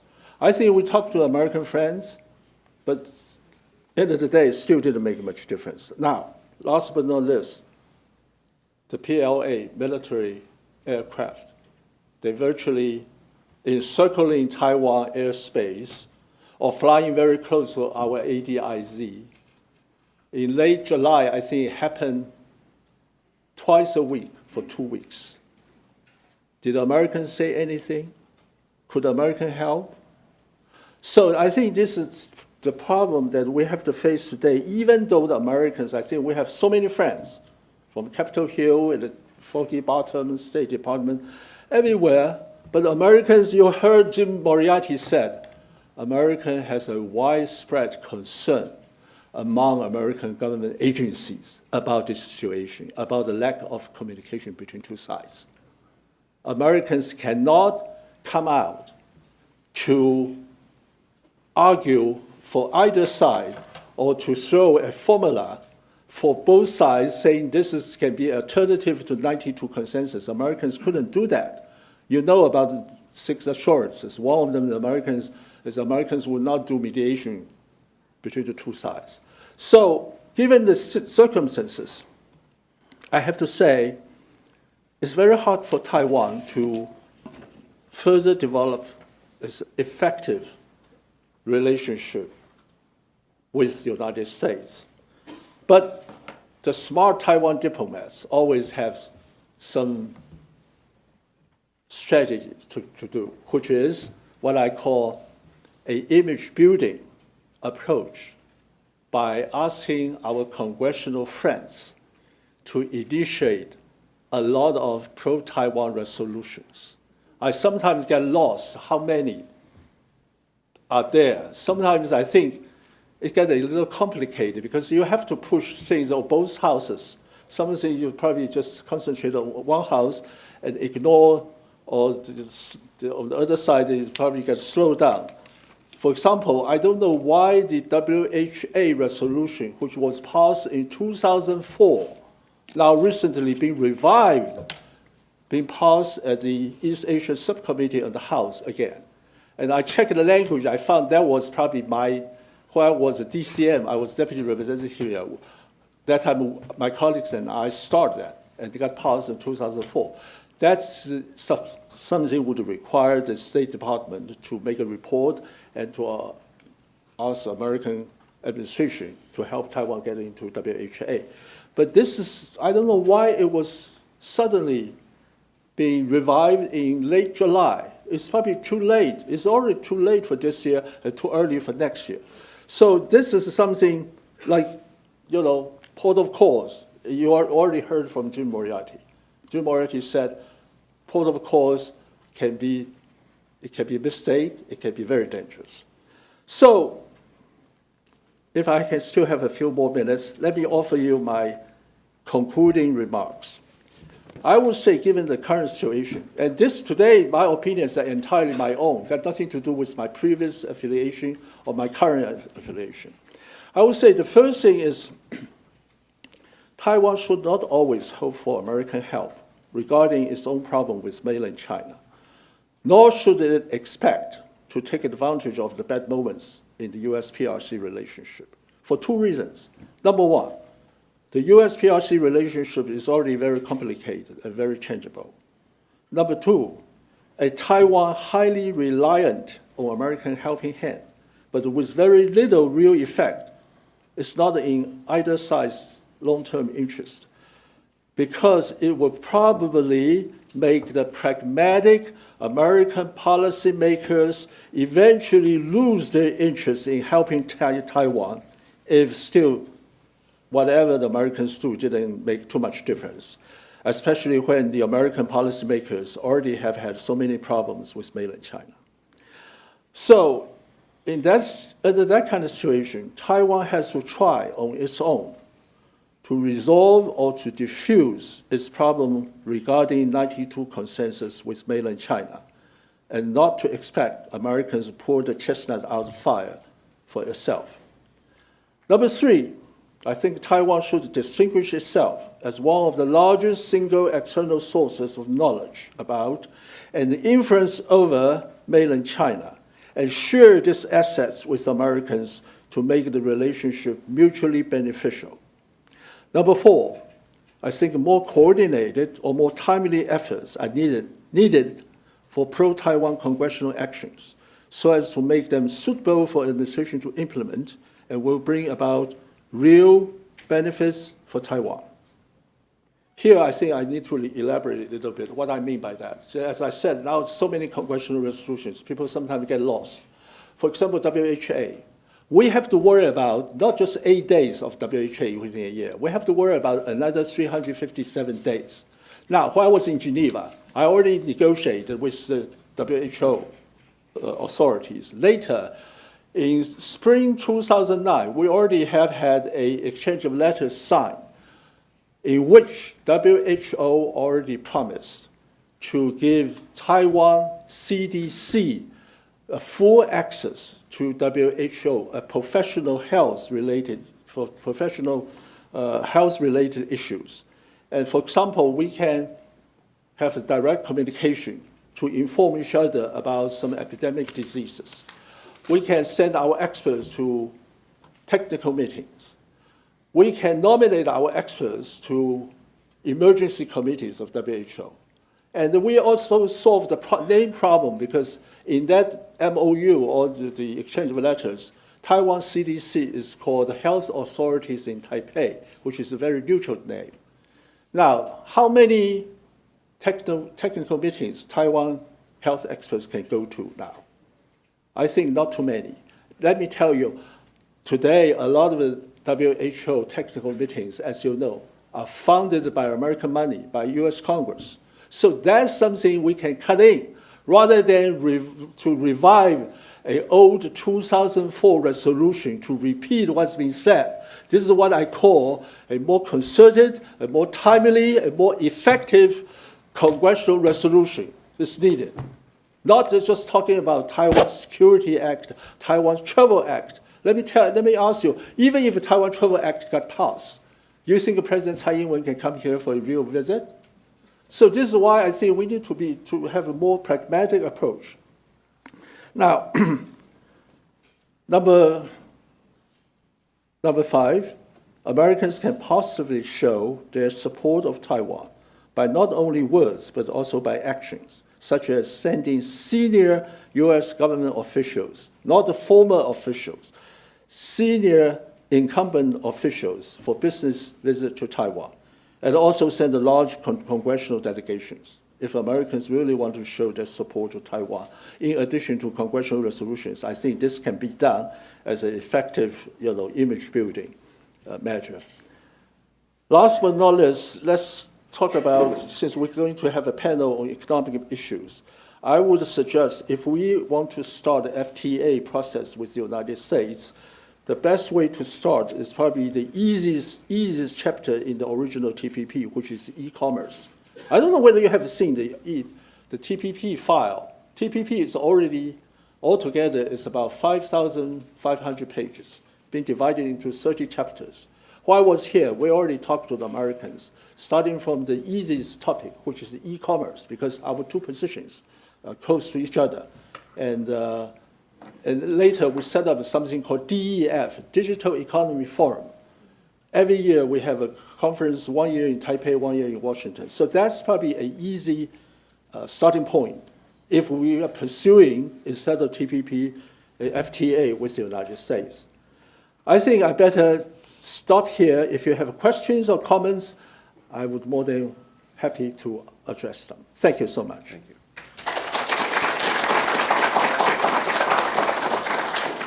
Thank you, Ambassador. We have time for a couple of questions.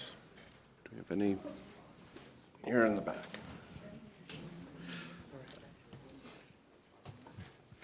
Again, if you could please identify yourself and your institution. Robert Chen from Houston, Texas. Ambassador Chen, I'd like to raise up some questions. The One China policy and the Taiwan relationship, to me, they conflict each other. So from your professional point of view, what kind of level different between them? I think you have to go back to see the original language in the joint communique between the United States and the People's Republic of China about establishment of diplomatic relationship between them. The United States didn't say, the United States recognized that Taiwan is a part of People's Republic of China. The United States simply said, the United States acknowledges, not recognize. You know, diplomatically, these two words, very different. The United States acknowledges the Chinese position that there's only one China and Taiwan is part of China. Chinese position later, the State Department explained, saying that that means the Chinese position held by the Chinese people on both sides of Taiwan Strait is not just Beijing's position. So you read this, and then you look into the Taiwan Relations Act, you can find that, of course, you say this is, you twist the interpretation. But I think you can make, it still can make sense, because Americans didn't say recognize. Let me tell you, out of the 175 countries in the world, which now have diplomatic ties with Beijing, you know how many in the diplomatic, the establishment of diplomatic ties in the joint communique, how many you recognize? Only 48 of them. It's only about 1/4 of them. A lot of countries like the United States just acknowledge. Canadians just take note of. Japanese use understand and respect. The British use acknowledges. So I would say, if you put that in the overall picture, you cannot come up with a conclusion that this is a done deal, because the United States didn't say that they recognize that Taiwan is a part of the People's Republic of China. Thank God they didn't do that, because if they did that, they themselves would be in trouble. And it's very difficult for the PRC to implement that also. I can tell you when I was here about 15 years ago, when I was DCM, Deputy Chief of Mission. You remember those days, there were a lot of Taiwan fishing boats. They already lost their licenses because, United Nations phased out the drift net fishing. So they became what? They became the transport ship for mainland Chinese stowaways. They took mainland Chinese stowaways, first to Guam, and later to Hawaii, and later to American West Coast. Now, I remember there was 1 year, there were 14 cases. Of course, they've been captured by US Coast Guard, and these people need to be repatriated. Now, who is going to pay for the airfare, for the repatriation costs? I said to the American authorities, I said, okay, the Taiwan fishing boats, only a few crew or captain, first officer, only 5 of them, we pay for this 5. Another 150 million Chinese stowaways, they are the responsibilities of People's Republic of China's embassy, right? But the American authorities came back to me saying that they said they're not going to pay that. And I said to American friends, I said, if they recognize us as the sole legal government of China, we're going to pay for everyone. American friends never came back.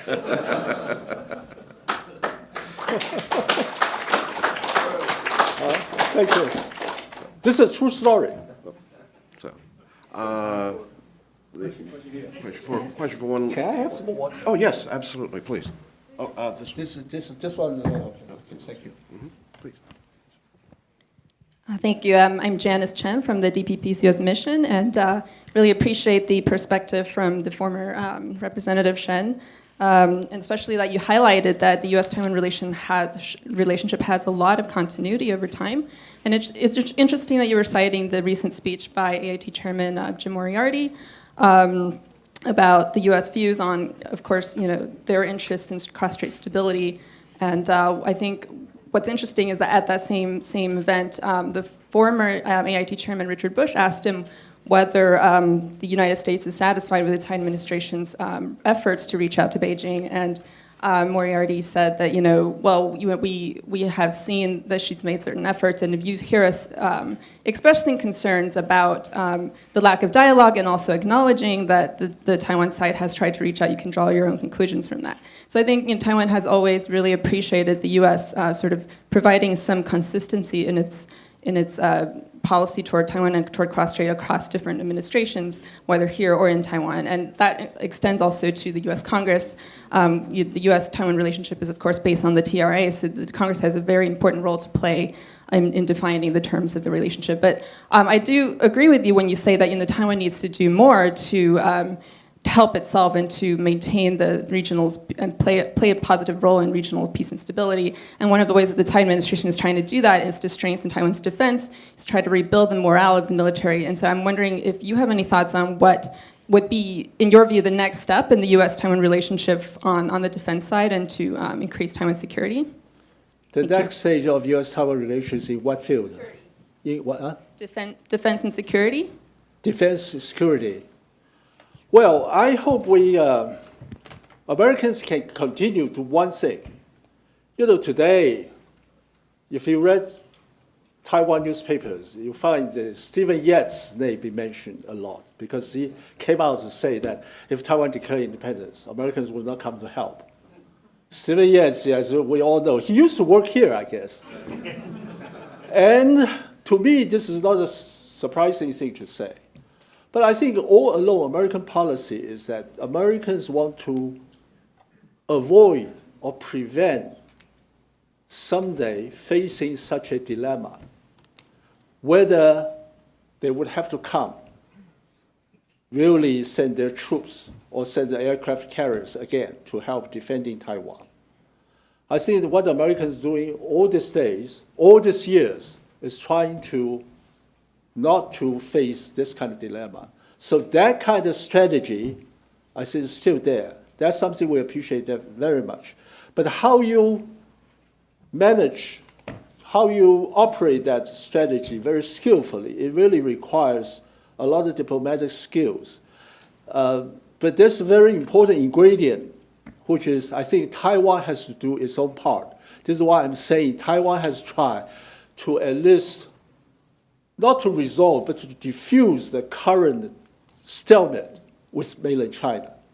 Otherwise, it's unfair to put all the responsibilities on the American side. As I said, even though Americans are very willing sometimes to help, but at the end of the day, it still couldn't make too much difference.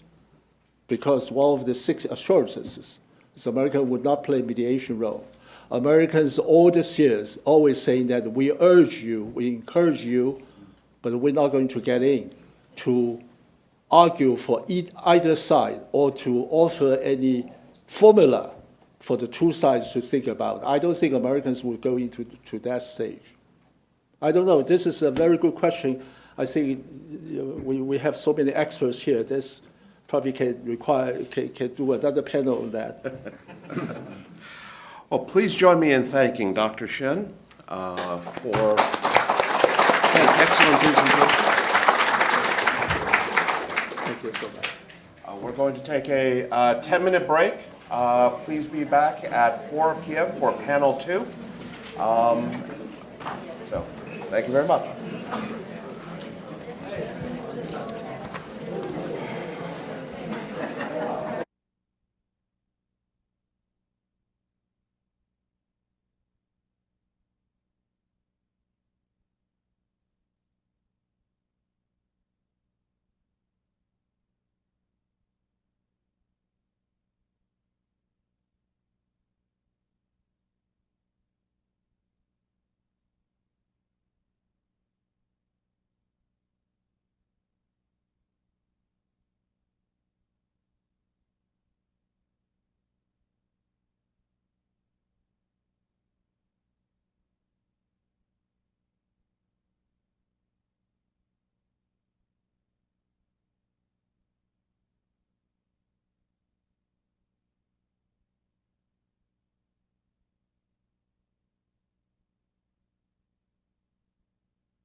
I like this. Thank you again in Taiwan, that's right.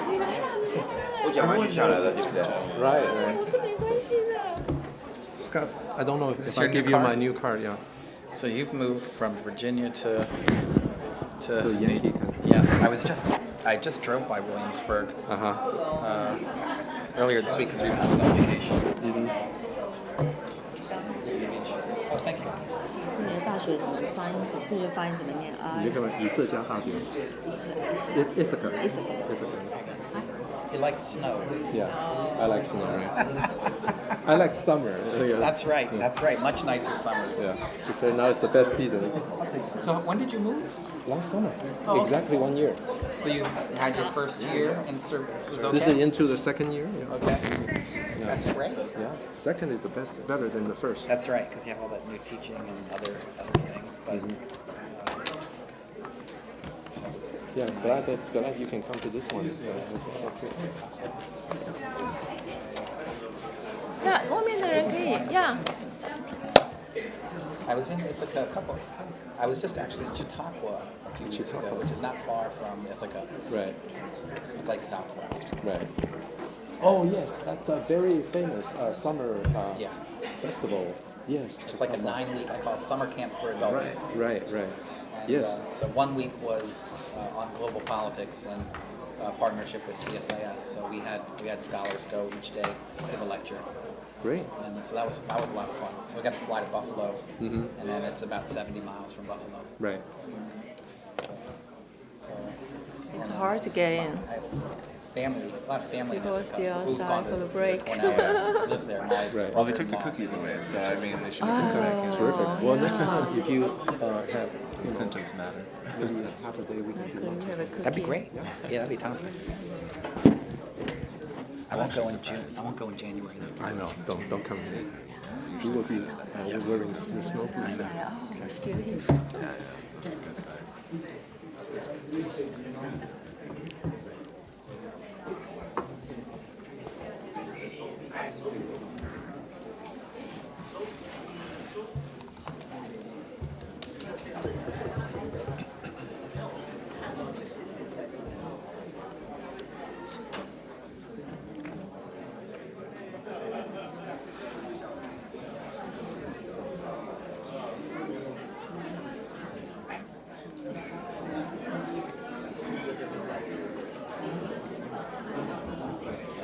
So we're gonna like 15 minutes, 12 to 15 minutes. Okay. And can we sit here? Is that okay? Yeah. Okay. All right, great. Yeah. Because hopefully we can just finish at 5 o'clock. Okay. And then so we take you 12, 15 minutes. We can have a 15 to 20 minutes of Q&A. Okay. Okay.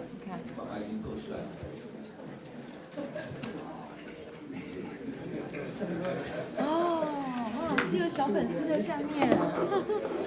A little fan, his daughter.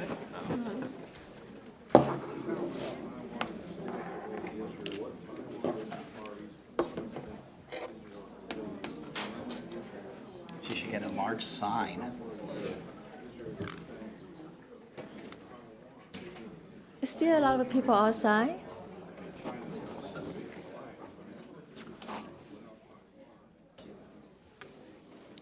A few.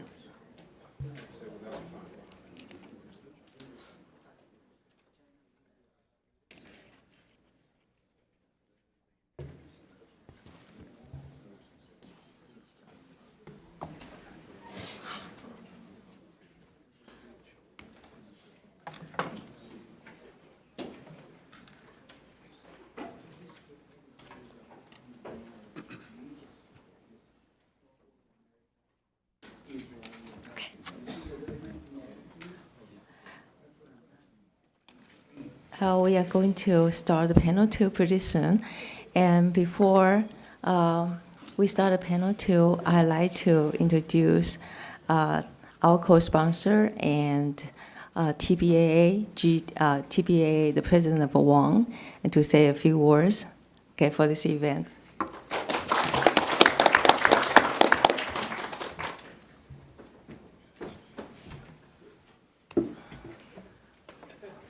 I'm sure this is not a wake-up call. Good afternoon, ladies and gentlemen, President-elect, honorable guest, and distinguished speaker. On behalf of the Taiwan Benevolence Association of Americans, thank you, Heritage Foundation. Let us have this opportunity to be the co-sponsor of this forum. This forum, we hope through this forum, will not only reinforce the relationship between the United States of America and the Republic of China, but also we can enhance the people of the two countries to understand each other, to build better relationship than ever. So this is my very short speech, and I thank you for your coming and thank you for your support. Enjoy this afternoon. Thank you. And I also like to introduce another co-host, co-organizer in ITA's Institute of Taiwan and America Studies, President Wong.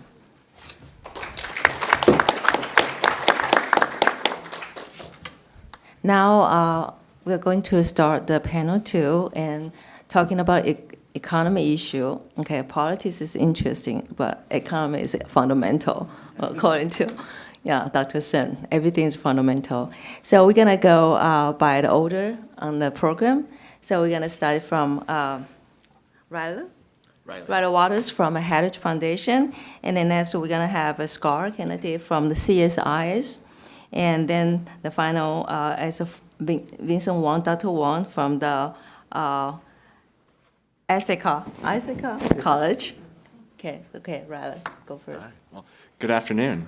Well, as the representative for the Heritage Foundation up here today, I thought I would begin by talking a little bit about our Index of Economic Freedom and where Taiwan ranks among the 180 economies that are scored each year. For those who aren't familiar with it, the Index of Economic Freedom has been published by the Heritage Foundation every year for the past 23 years. Economies are scored on a 100-point scale, 0 being a completely repressed economy and 100 being the most free. For example, this ranges from North Korea with a score of 5 to Hong Kong with a score of about 90. While the score reflects each country's economic freedom, the score is based on an aggregate of 12 indicators that measure the rule of law, government size, regulatory efficiency, and market openness. In the most recent 2017 index, Taiwan scored a 76.5 points, placing it in the category of mostly free, and ranked 11th among all other economies. For some perspective, the US only ranked 17th with a score of about 75 points. Both Taiwan's overall score for economic freedom and its global ranking in economic freedom have been increasing over the past several years, while the US has been stagnant and even decreasing. Among other Asian countries, Taiwan ranks 5th, just behind Hong Kong, Singapore, New Zealand, and Australia. Taiwan maintains good, strong property rights, limited government spending, and good business and trade freedoms, but also maintains weak labor freedom, judicial effectiveness, and weak investment and financial freedoms. So what does this mean? In short, the short answer is that Taiwan is doing a good job at maintaining economic freedom, but improvements can be made and should be made. On average, the more economically free a country is, the more prosperous its people will be. For example, whether you measure prosperity by the income per person, whether it's a measure of social progress or a measure of how innovation-friendly a country is. And historically, Taiwan's economy has thrived off its relatively open market policies. If we look at the wealth in Taiwan, not just gross national product, but total wealth in 2016, Taiwan totaled $3.2 trillion US. That's about a 50% increase from what it was in 2006, making it on par with countries like Switzerland and India. Purchasing power of Taiwanese is also about $10,000 more per capita than it was 10 years ago.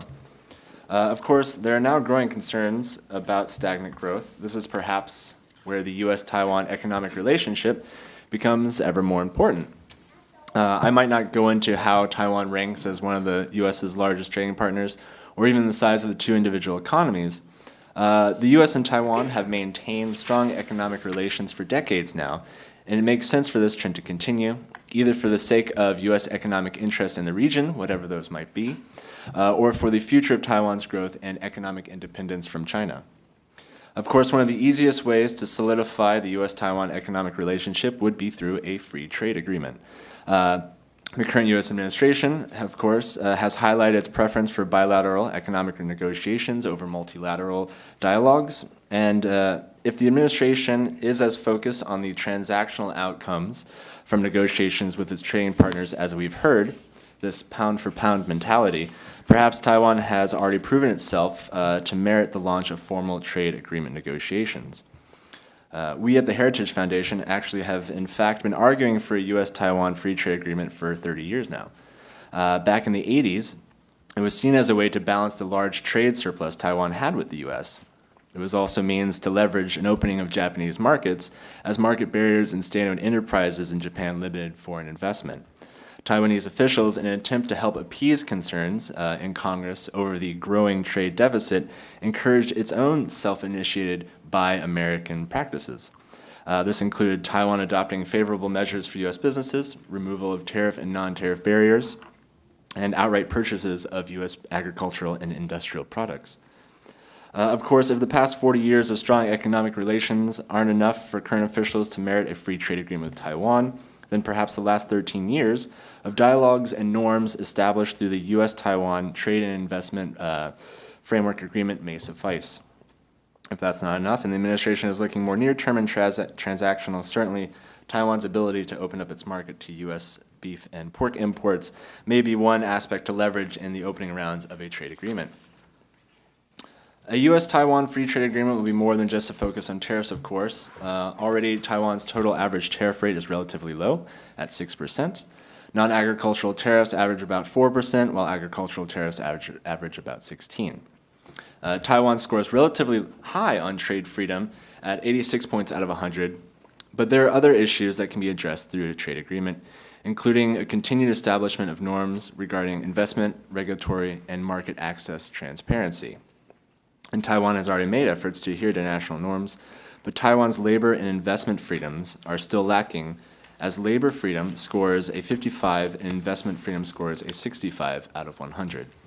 There are often concerns by U.S. companies regarding the inconsistency of regulations, not to mention limitations on investment in certain sectors. The increase to a 60-day commenting period on new proposed regulations was definitely a step in the right direction. It's important to remember, though, that a free trade agreement aren't just means for increasing economic cooperation and establishing stable economic norms, but for the removal of government intervention from interfering with market forces.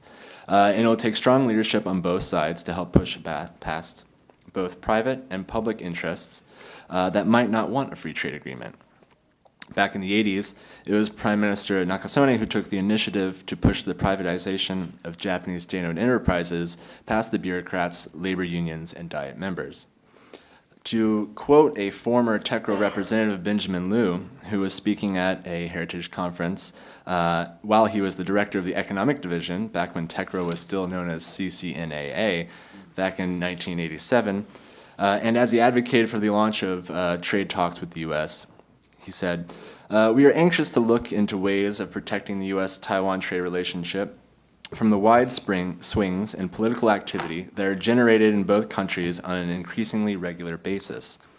I think both President Trump and President Tsai have what it takes to push past the political swings that exist today and expand the U.S.-Taiwan economic relationships if they themselves can commit to the economic partnership by signing a free trade agreement." In the meantime, of course, I'm enthusiastic about President Tsai's initiative to invest in South and Southeast Asia, as well as our smart city initiatives to make Taiwan into the Asia Silicon Valley. But it will be difficult. Certainly, U.S. tech startups have enough difficulty of their own in our own Silicon Valley.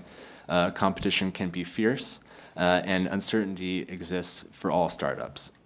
It'll be important for President Tsai to help create an environment where investors not only want to invest their money, but an environment that allows for innovation to take place, even if those results are seen as disruptive.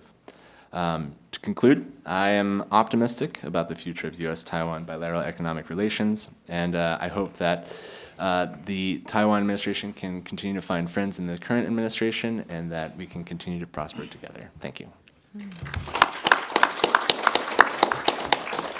Next is Scott. Scott now is serving as a director on the project on the Chinese business and political economy at CSI. Scott, please. Well, I want to thank the Heritage Foundation and the other sponsors for putting on this event and for inviting me. And I wanted to use my time to talk about the ways that the U.S. and Taiwan can expand their economic cooperation. I don't have hold a lot of optimism for the likelihood of a bilateral free trade agreement or a bilateral investment agreement. But I do think there are a lot of ways, practical ways, the two can expand economic cooperation. And so I want to, this is a glass 3/4 full story with that one element missing, but I don't think that's the entire story.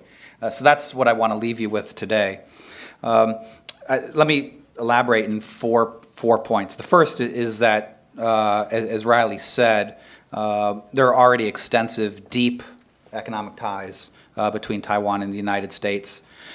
Trade, investment, people-to-people ties, the integration into supply chains as partners around the globe. And these ties are mutually beneficial, with very few losers on either side. The recent highlighting of Taiwan's trade surplus with the United States does not reflect, in my judgment, or the judgment of most economists, of who's winning or who losing or what is the score in the relationship. The trade surplus is the product not of protectionism, but of the arrangement of the global supply chain and the oddities of how one keeps track of trade, geographically as opposed to by ownership. So this has been a strong relationship for some time, and it's been strong because there's, as I said, high mutual complementarity between the two economies.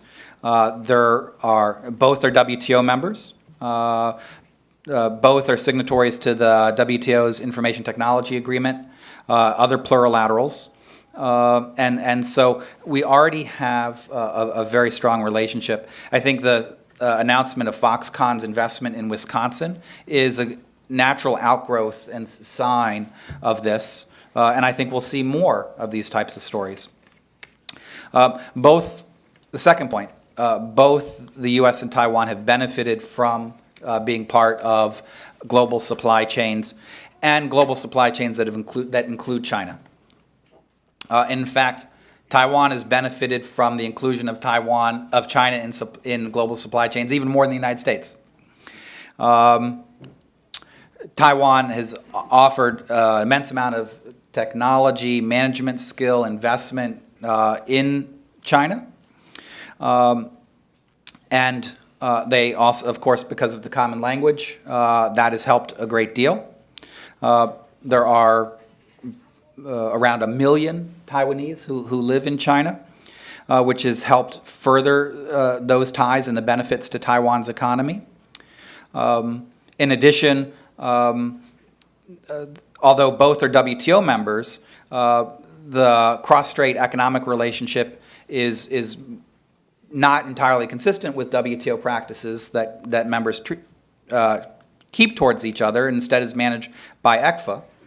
And as a result of that, Taiwan, unlike any other WTO member, has been able to maintain massive barriers to imports from the mainland. About 1/4 of all tariff lines are banned for being imported from China. Lots of investment from China is also blocked, although not entirely.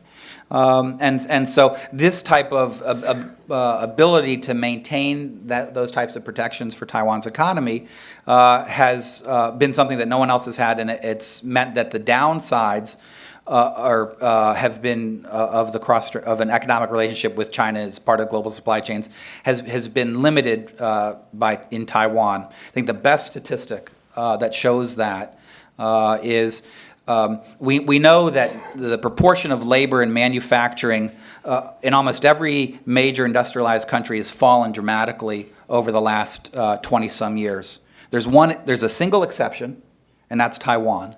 In 1993, Taiwan had 28% of its workers in manufacturing. Today, it has 27% of its workers in manufacturing. So essentially, no change. And so it's the way it is engaged. China, as part of these global supply chains, has been distinctive and has left it in a relatively strong position. I want to make sure people understand that's a backward-looking statement. That it doesn't necessarily guarantee the future.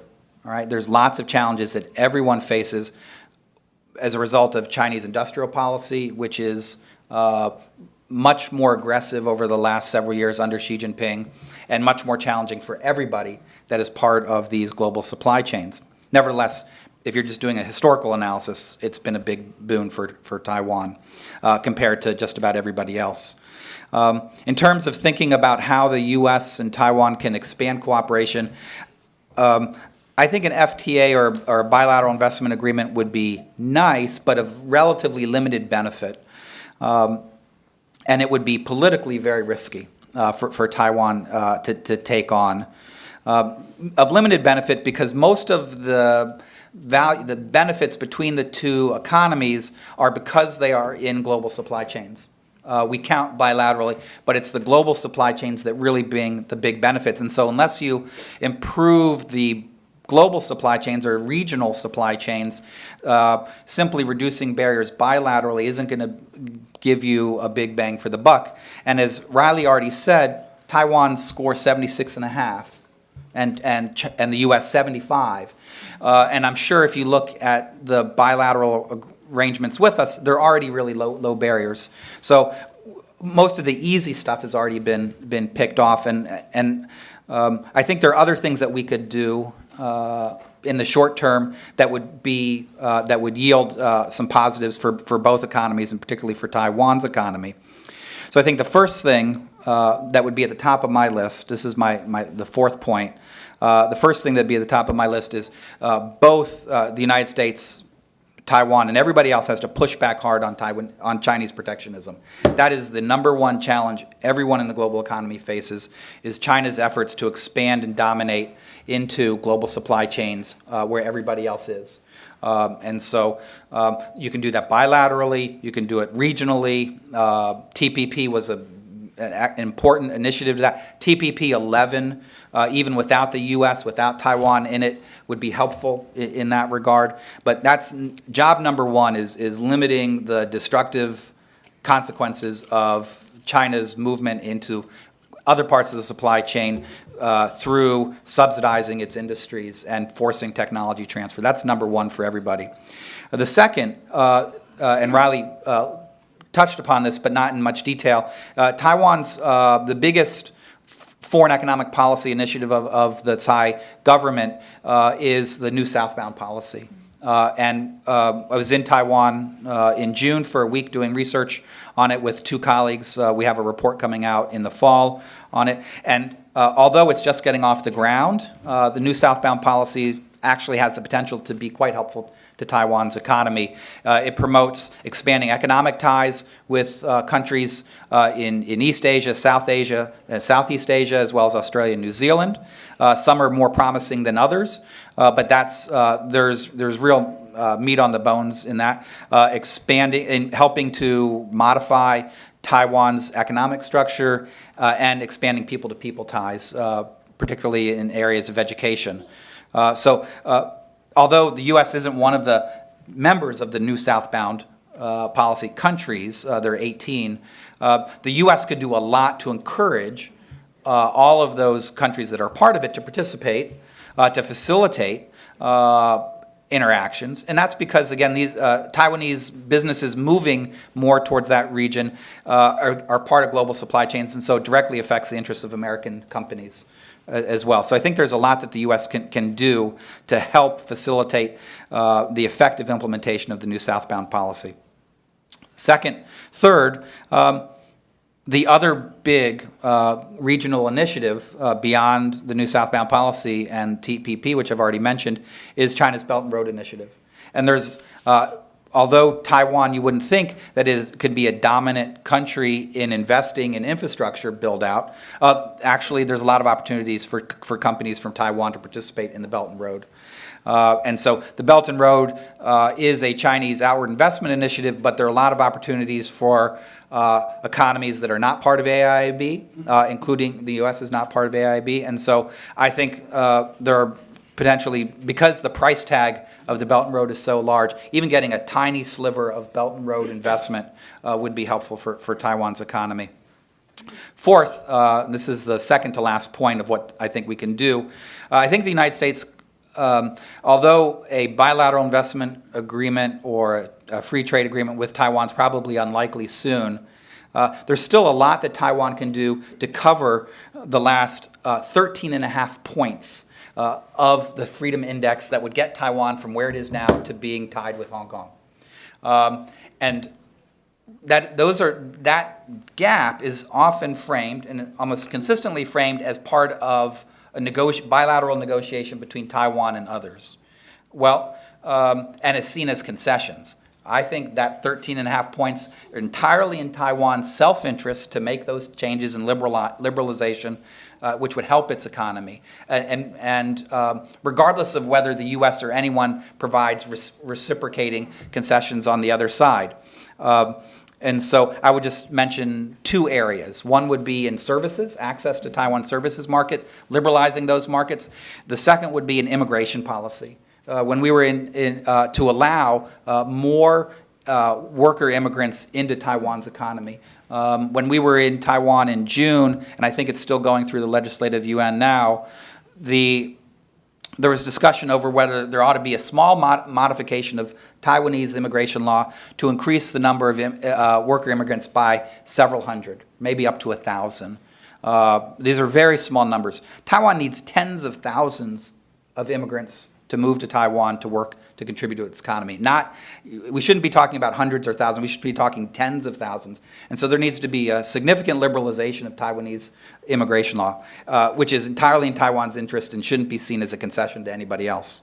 Lastly, to turn the tables, the United States is at 75.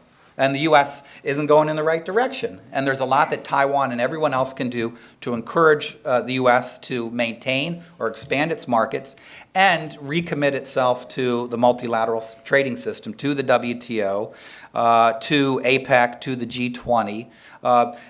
Maintaining that open global multilateral system is critical to the health of the American economy, to the Taiwanese economy, to the bilateral relationship. And so I've tried to come up with what I think are 5 practical things that we can do. I can't say that they're all going to be adopted, but I would put my money on those things and my energy on those things and have less eggs in the basket of a bilateral investment agreement or a free trade agreement. Thanks. Thank you. Now, final panelist, Dr. Vincent Wang is serving as a Dean and Professor of the Politics School for Humanities and Sciences at Ithaca College. Thank you. Thank you for Heritage Foundation, TBA, and ITAS for inviting me and for organizing this very important forum for elevating the American public's interest and awareness of important U.S.-Taiwan relationship. The big point I'm trying to make is why good economics also make good politics. And let me explain. In fact, that I'm trying to argue to make a strategic case for the 25% of the glass that's empty. I don't disagree that there are many ways of looking at U.S.-Taiwan economic partnerships. If you look at the 75%, you will say that it's historically been a very strong relationship, mutually beneficial. The U.S. is Taiwan's second largest trading partner. Taiwan, with a population of 23 million, is the 9th largest trading partner of the United States. The total two-way trade between the two economic partners in goods and services is about $85 billion of last year, of which $65 billion is in the goods, and in the goods trade, the U.S. Has a deficit with Taiwan at $13 billion. But if you look at the services, which is another $20 billion two-way trade, the U.S. actually has a trade surplus of $4 billion. So if you look at this total picture, you will say mutually beneficial. And I agree with Scott that service liberalization may be one area that can further advance mutual benefit. And according to the U.S. Department of Commerce, U.S. exports of goods and services to Taiwan supported an estimated 208,000 jobs in 2015. This is the latest data available. And 130,000 supported by the goods exports, and 79,000 supported by the service exports. So the U.S.-Taiwan trade actually support a lot of U.S. jobs. And of course, with the Foxconn in Wisconsin and so on, I think that we'll support a few more. Of course, in trade, in goods alone, right now about 10.3% of Taiwan's exports go to the United States. And 9.5% of Taiwan's imports come from the U.S. Of course, we know that as recently as 1985, about 40% of Taiwan's exports came to the United States. Now the picture has changed because 26% of Taiwan's exports go to China, and another 13% go to Hong Kong, but Hong Kong is mostly entrepreneur trade, so you can add these two together, you say 40% of the Taiwan's exports go to China. So if I can use trade as a proxy of the bilateral relationship, then I will say that in the 1980s, the Taiwan was firmly in the U.S. camp from a geopolitical standpoint because you trade with allies.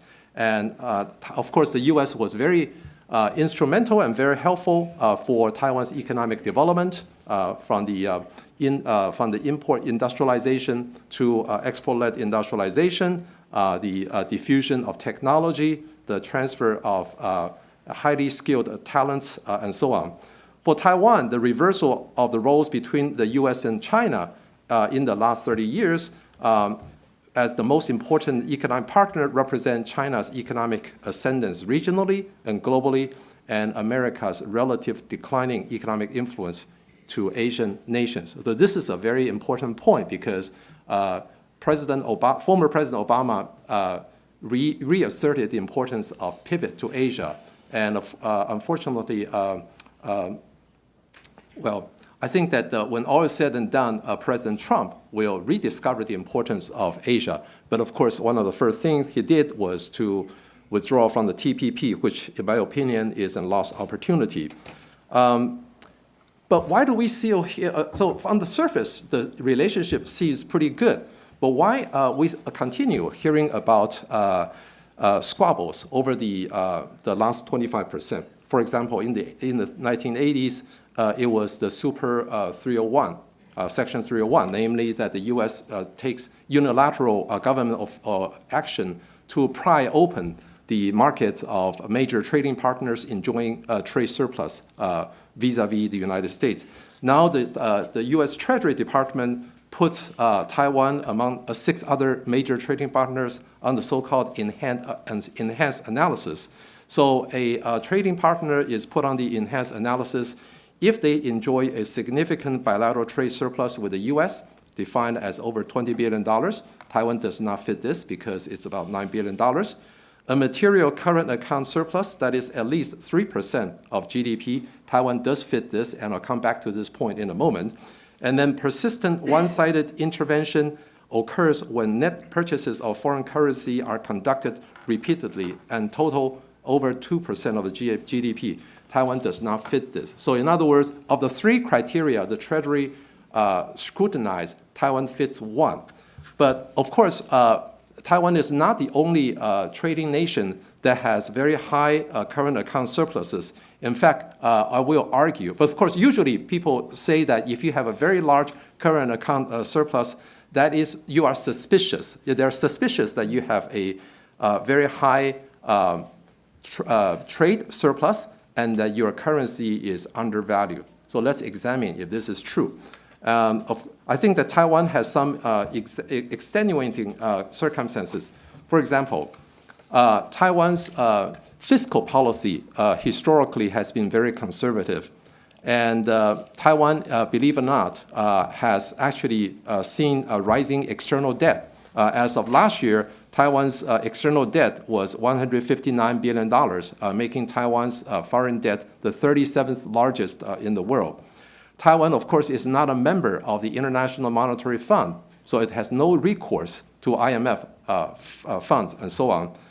So the Taiwan's fiscal policy has been in other words, Taiwan is trying to save as much as possible.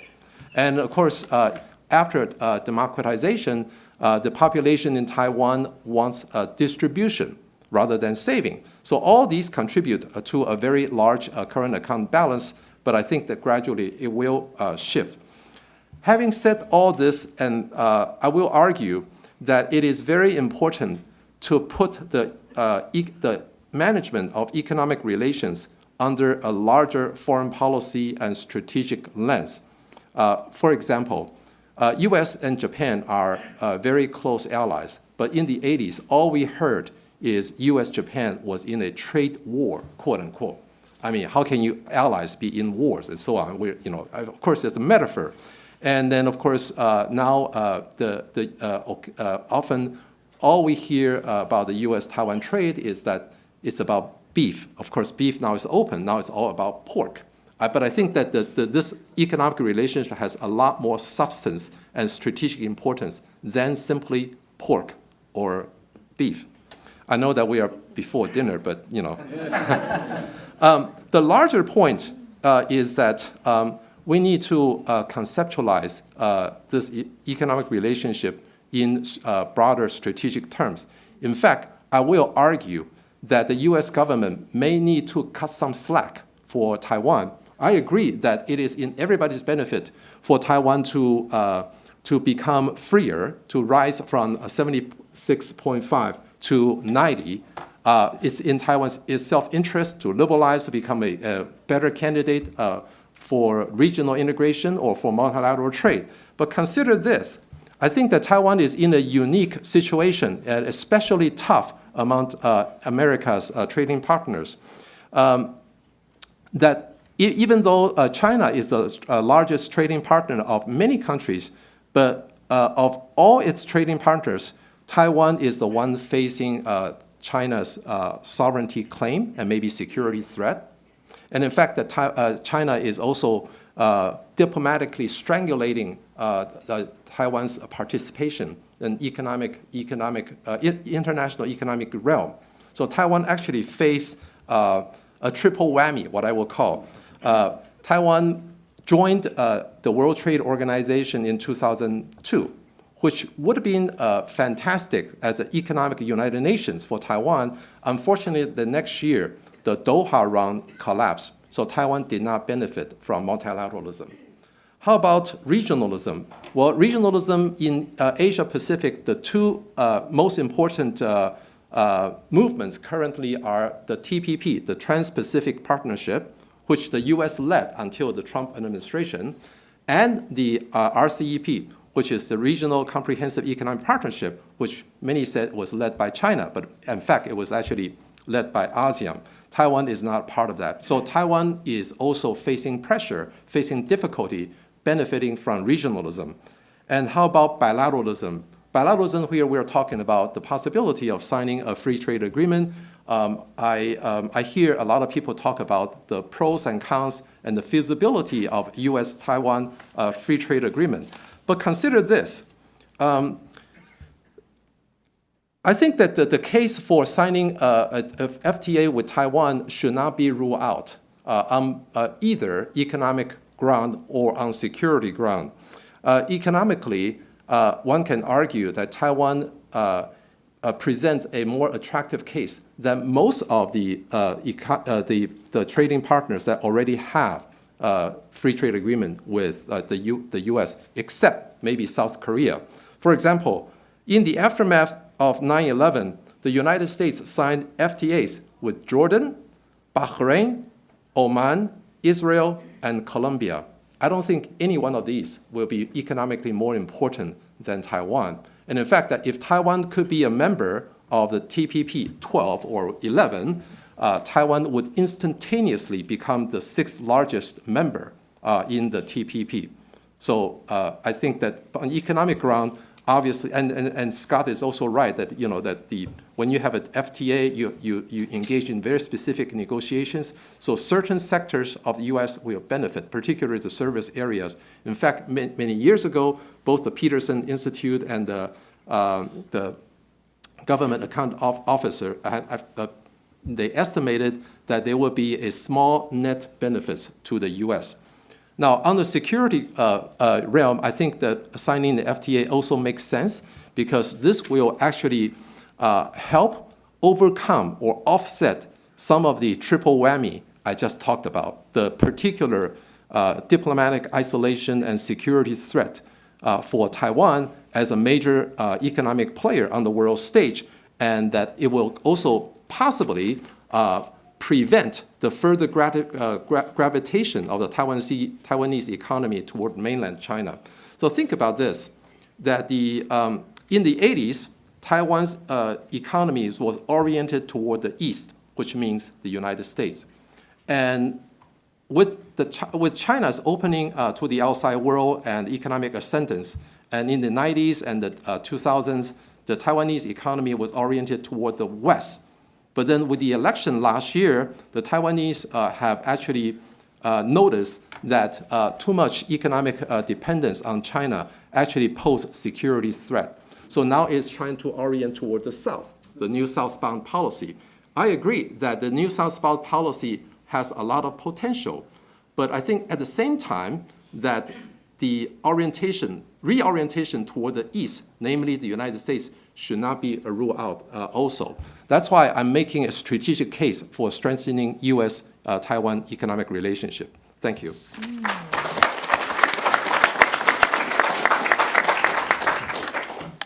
Now we're going to open to the floor, and then we can take some questions before we close the event today.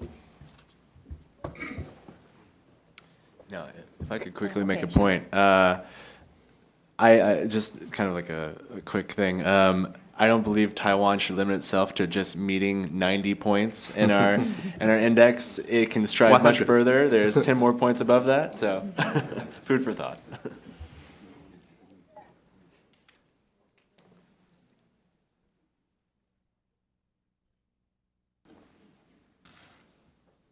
Just for your reference, TBA, the former TPP committee to promote Taiwan join the TPP, United States, in the past few years, right?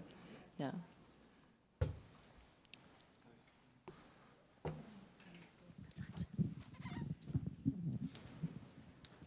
Thank you very much for the excellent speech and discussion. John Wu from, I'm the former president of Taiwan Benevolent Association America. Quick questions about that. Earlier this year, that Trump withdrawn from U.S. from TPP. Then the U.S. government is planning to participate the One Belt One Road in the future. That which or mainly is organized by China. So I believe, I agree with your point about the new southbound policy. It may not benefit Taiwan at all. And RCEP, they have the third sessional meetings in May, and they're going to sign in November, and Taiwan is excluded from that as well. So what Taiwan could do that not to be excluded from the world economy right now? Because I understand the cross-strait relationship is a frozen degree. And what else Taiwan can do? Thank you.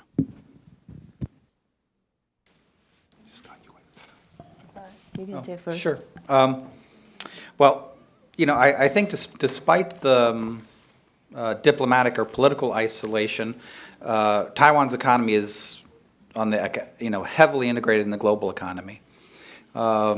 And being part of WTO and the ITA and APEC have been extremely helpful. I think, talking with friends from Taiwan over the last several years about TPP, the concern was always, the top concern was always, when would Taiwan be able to join? I think now we've seen the real top concern is, will TPP ever come into existence? And in fact, the existence of TPP is more important to Taiwan than Taiwan being a member of TPP. And that's because TPP puts tremendous pressure on China to liberalize its economy. That's the number one biggest benefit from TPP, because China would lose its competitive advantages by not meeting the norms of TPP. Because TPP covers so many areas that were not covered by existing rules. And filling in those blanks are really important, particularly related to investment, state-owned enterprises, and e-commerce.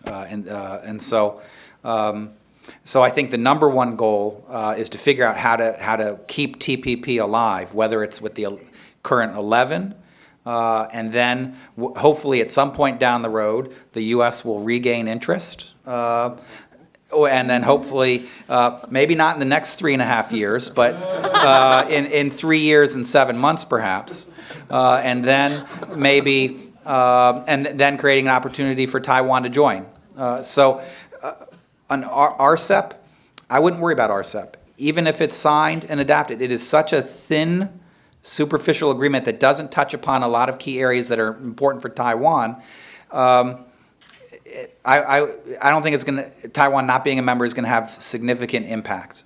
I think I would focus more on what Taiwan can do through its new southbound policy and the other ways in which I think Taiwan can establish expanded ties with the United States. I'll just say one thing about, to answer your question, but to also comment on something that Vincent said about China's economic gravity. And certainly that gravity is very large, and it's unusual that you have that depth of interaction with a strategic enemy, right? That's very rare.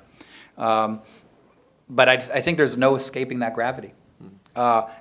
Not just for Taiwan, but for everybody. China's economy is a huge driver of global growth. So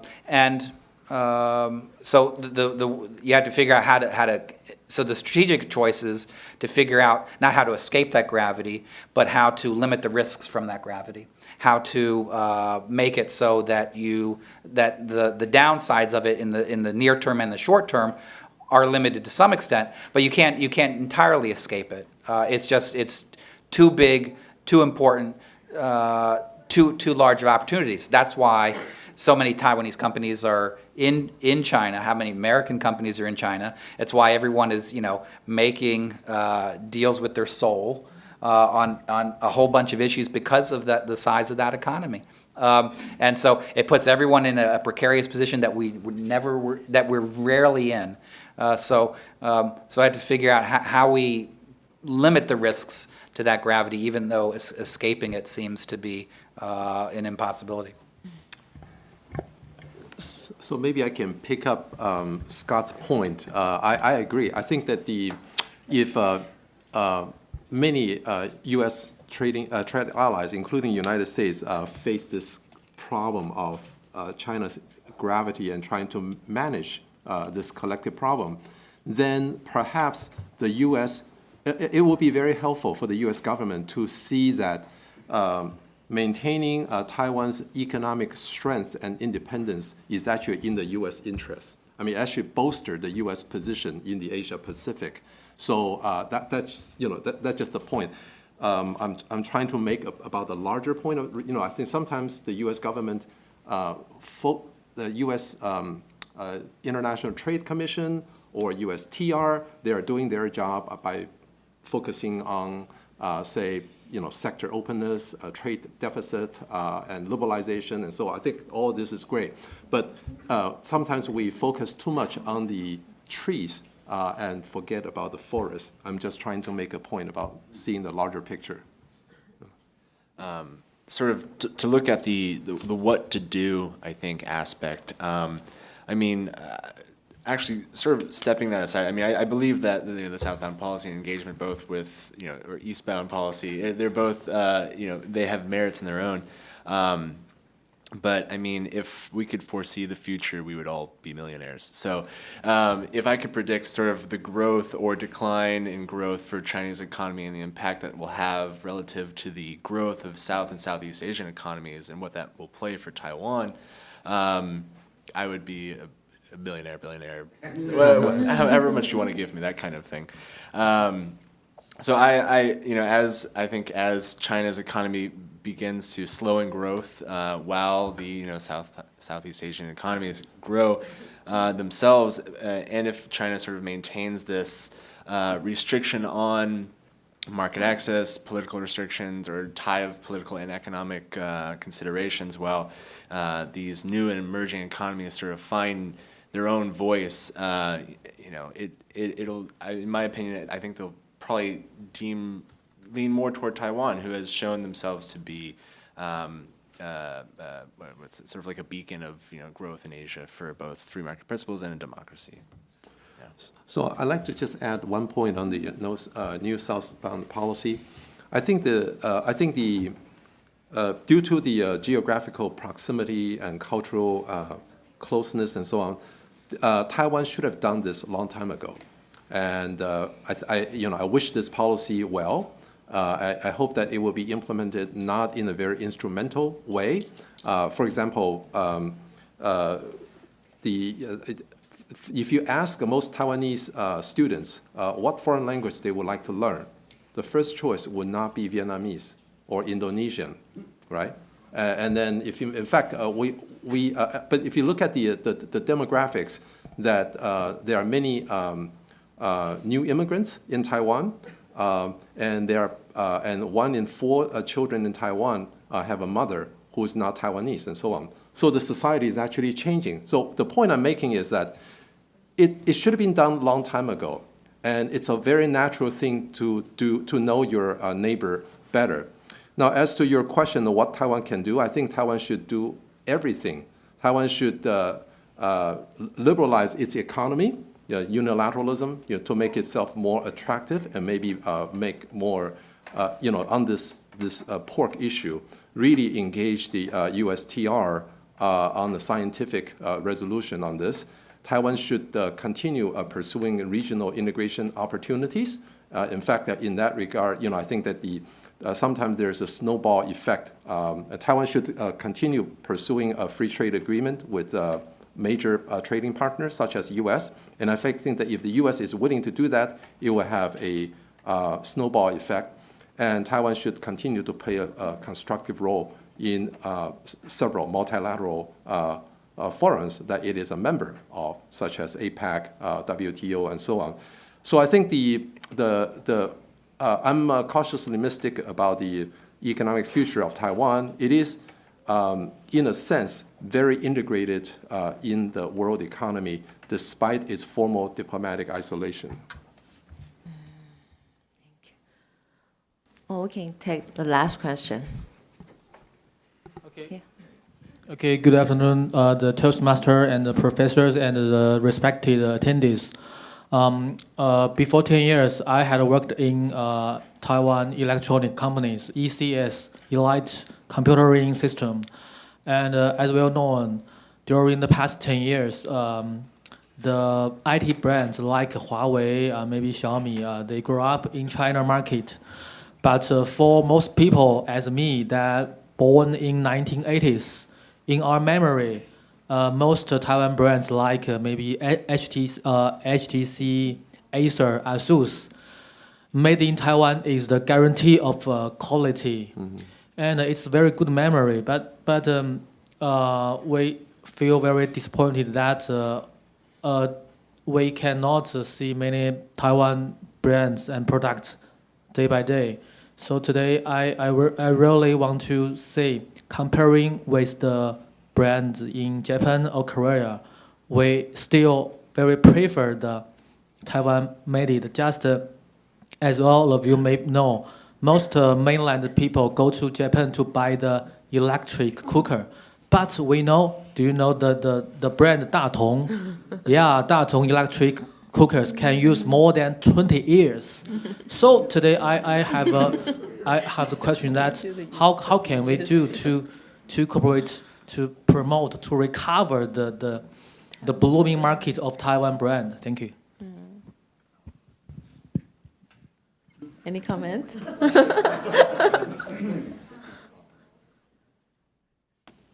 Should be Dr. Wang. Yeah. I think your question points to a very important but also difficult economic transition of the Taiwanese economy. That is to how do you move from a economy that thrives on being a original equipment manufacturer, OEM, that basically you make the Apple, but Apple just put a shell on that machine and call it Apple, right? To branding, to become, to have your major brand and to reap more value added and so on. Taiwan has notable success in the information technology sector, but for more than 20 years, it has been searching for another sector. I don't think they have found it yet. In fact, that this reliance on a single sector is not optimal. So I think I don't have an answer to your question, but I agree with your observation. Maybe Scott can shed some light too. Sure. I guess I would say that whether or not there are a lot of Taiwanese brands that are famous that are in stores or in your homes is probably not the number one concern that you ought to have. For the health of Taiwan's economy, being an OEM and being part of global supply chains has been very beneficial. There can only, with an economy the size of, with 23 million people, which is equivalent, that's the number of people that live in Shanghai. There are not a lot of global Shanghai brands. But having Acer and several of these others, I think is quite an achievement in and of itself. If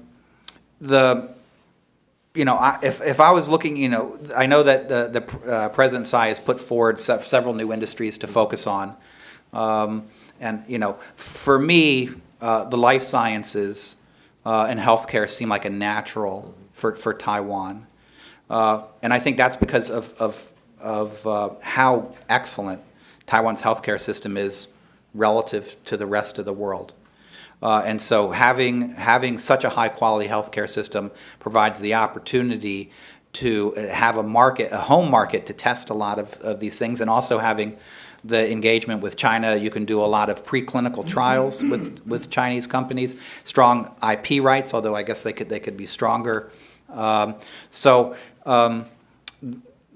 Of course, but there is going to be some amount of specialization. That is hard to, I think economists talk about the Dutch disease. I think there might be a new term that eventually comes out called the Taiwan disease, which is about how does a country get so focused on a single sector, which drives growth for so long, but it's very difficult. You get entrenched interests in other areas, and it's very difficult to transition to other sectors or move up, which is a big challenge. But I think what Taiwan is doing is about as, I think if I was in their position, I think I'd be trying a lot of the same things. And I'm still a glass half full. It's still an economy that is essentially at full employment. It has a Gini coefficient or a level of inequality which is better than just about everybody, of under 0.3. The U.S. is almost at 0.5. There's many things that can be done, and I think that people are so worried in Taiwan, which is smart. It's always better to be more careful and looking toward the risks that you face. That's the smart thing to do. That's what I do at home with my kids every day. I tell them about all the risks they face and all the things that they shouldn't do. But sometimes you also have to realize that there's lots of opportunities and there are positives as well. So I hope that we take a balanced picture of where Taiwan's economy is and what the opportunities are. Great. We have a super time management now. It's 5 o'clock. And I want to thank you before, we thank to our panelists. I want to thank to some friends. Okay, some guests have been staying for 2 panels until now. Thank you so much. And then let's have a big applause to our 3 distinguished panelists. And I like Kathy, don't go away. I want to thank you, Kathy from Heritage, a good partner to help us out to organize this event. And it's my honor to serve on this panel, and on behalf of TBA, GDC, and ITAS. And thank you so much for this stay with us on the Friday night. I wish you have a good weekend, nice weekend. So thank you very much. Thank you. Thank you. It's a pleasure. It's fun. Yes. Yeah.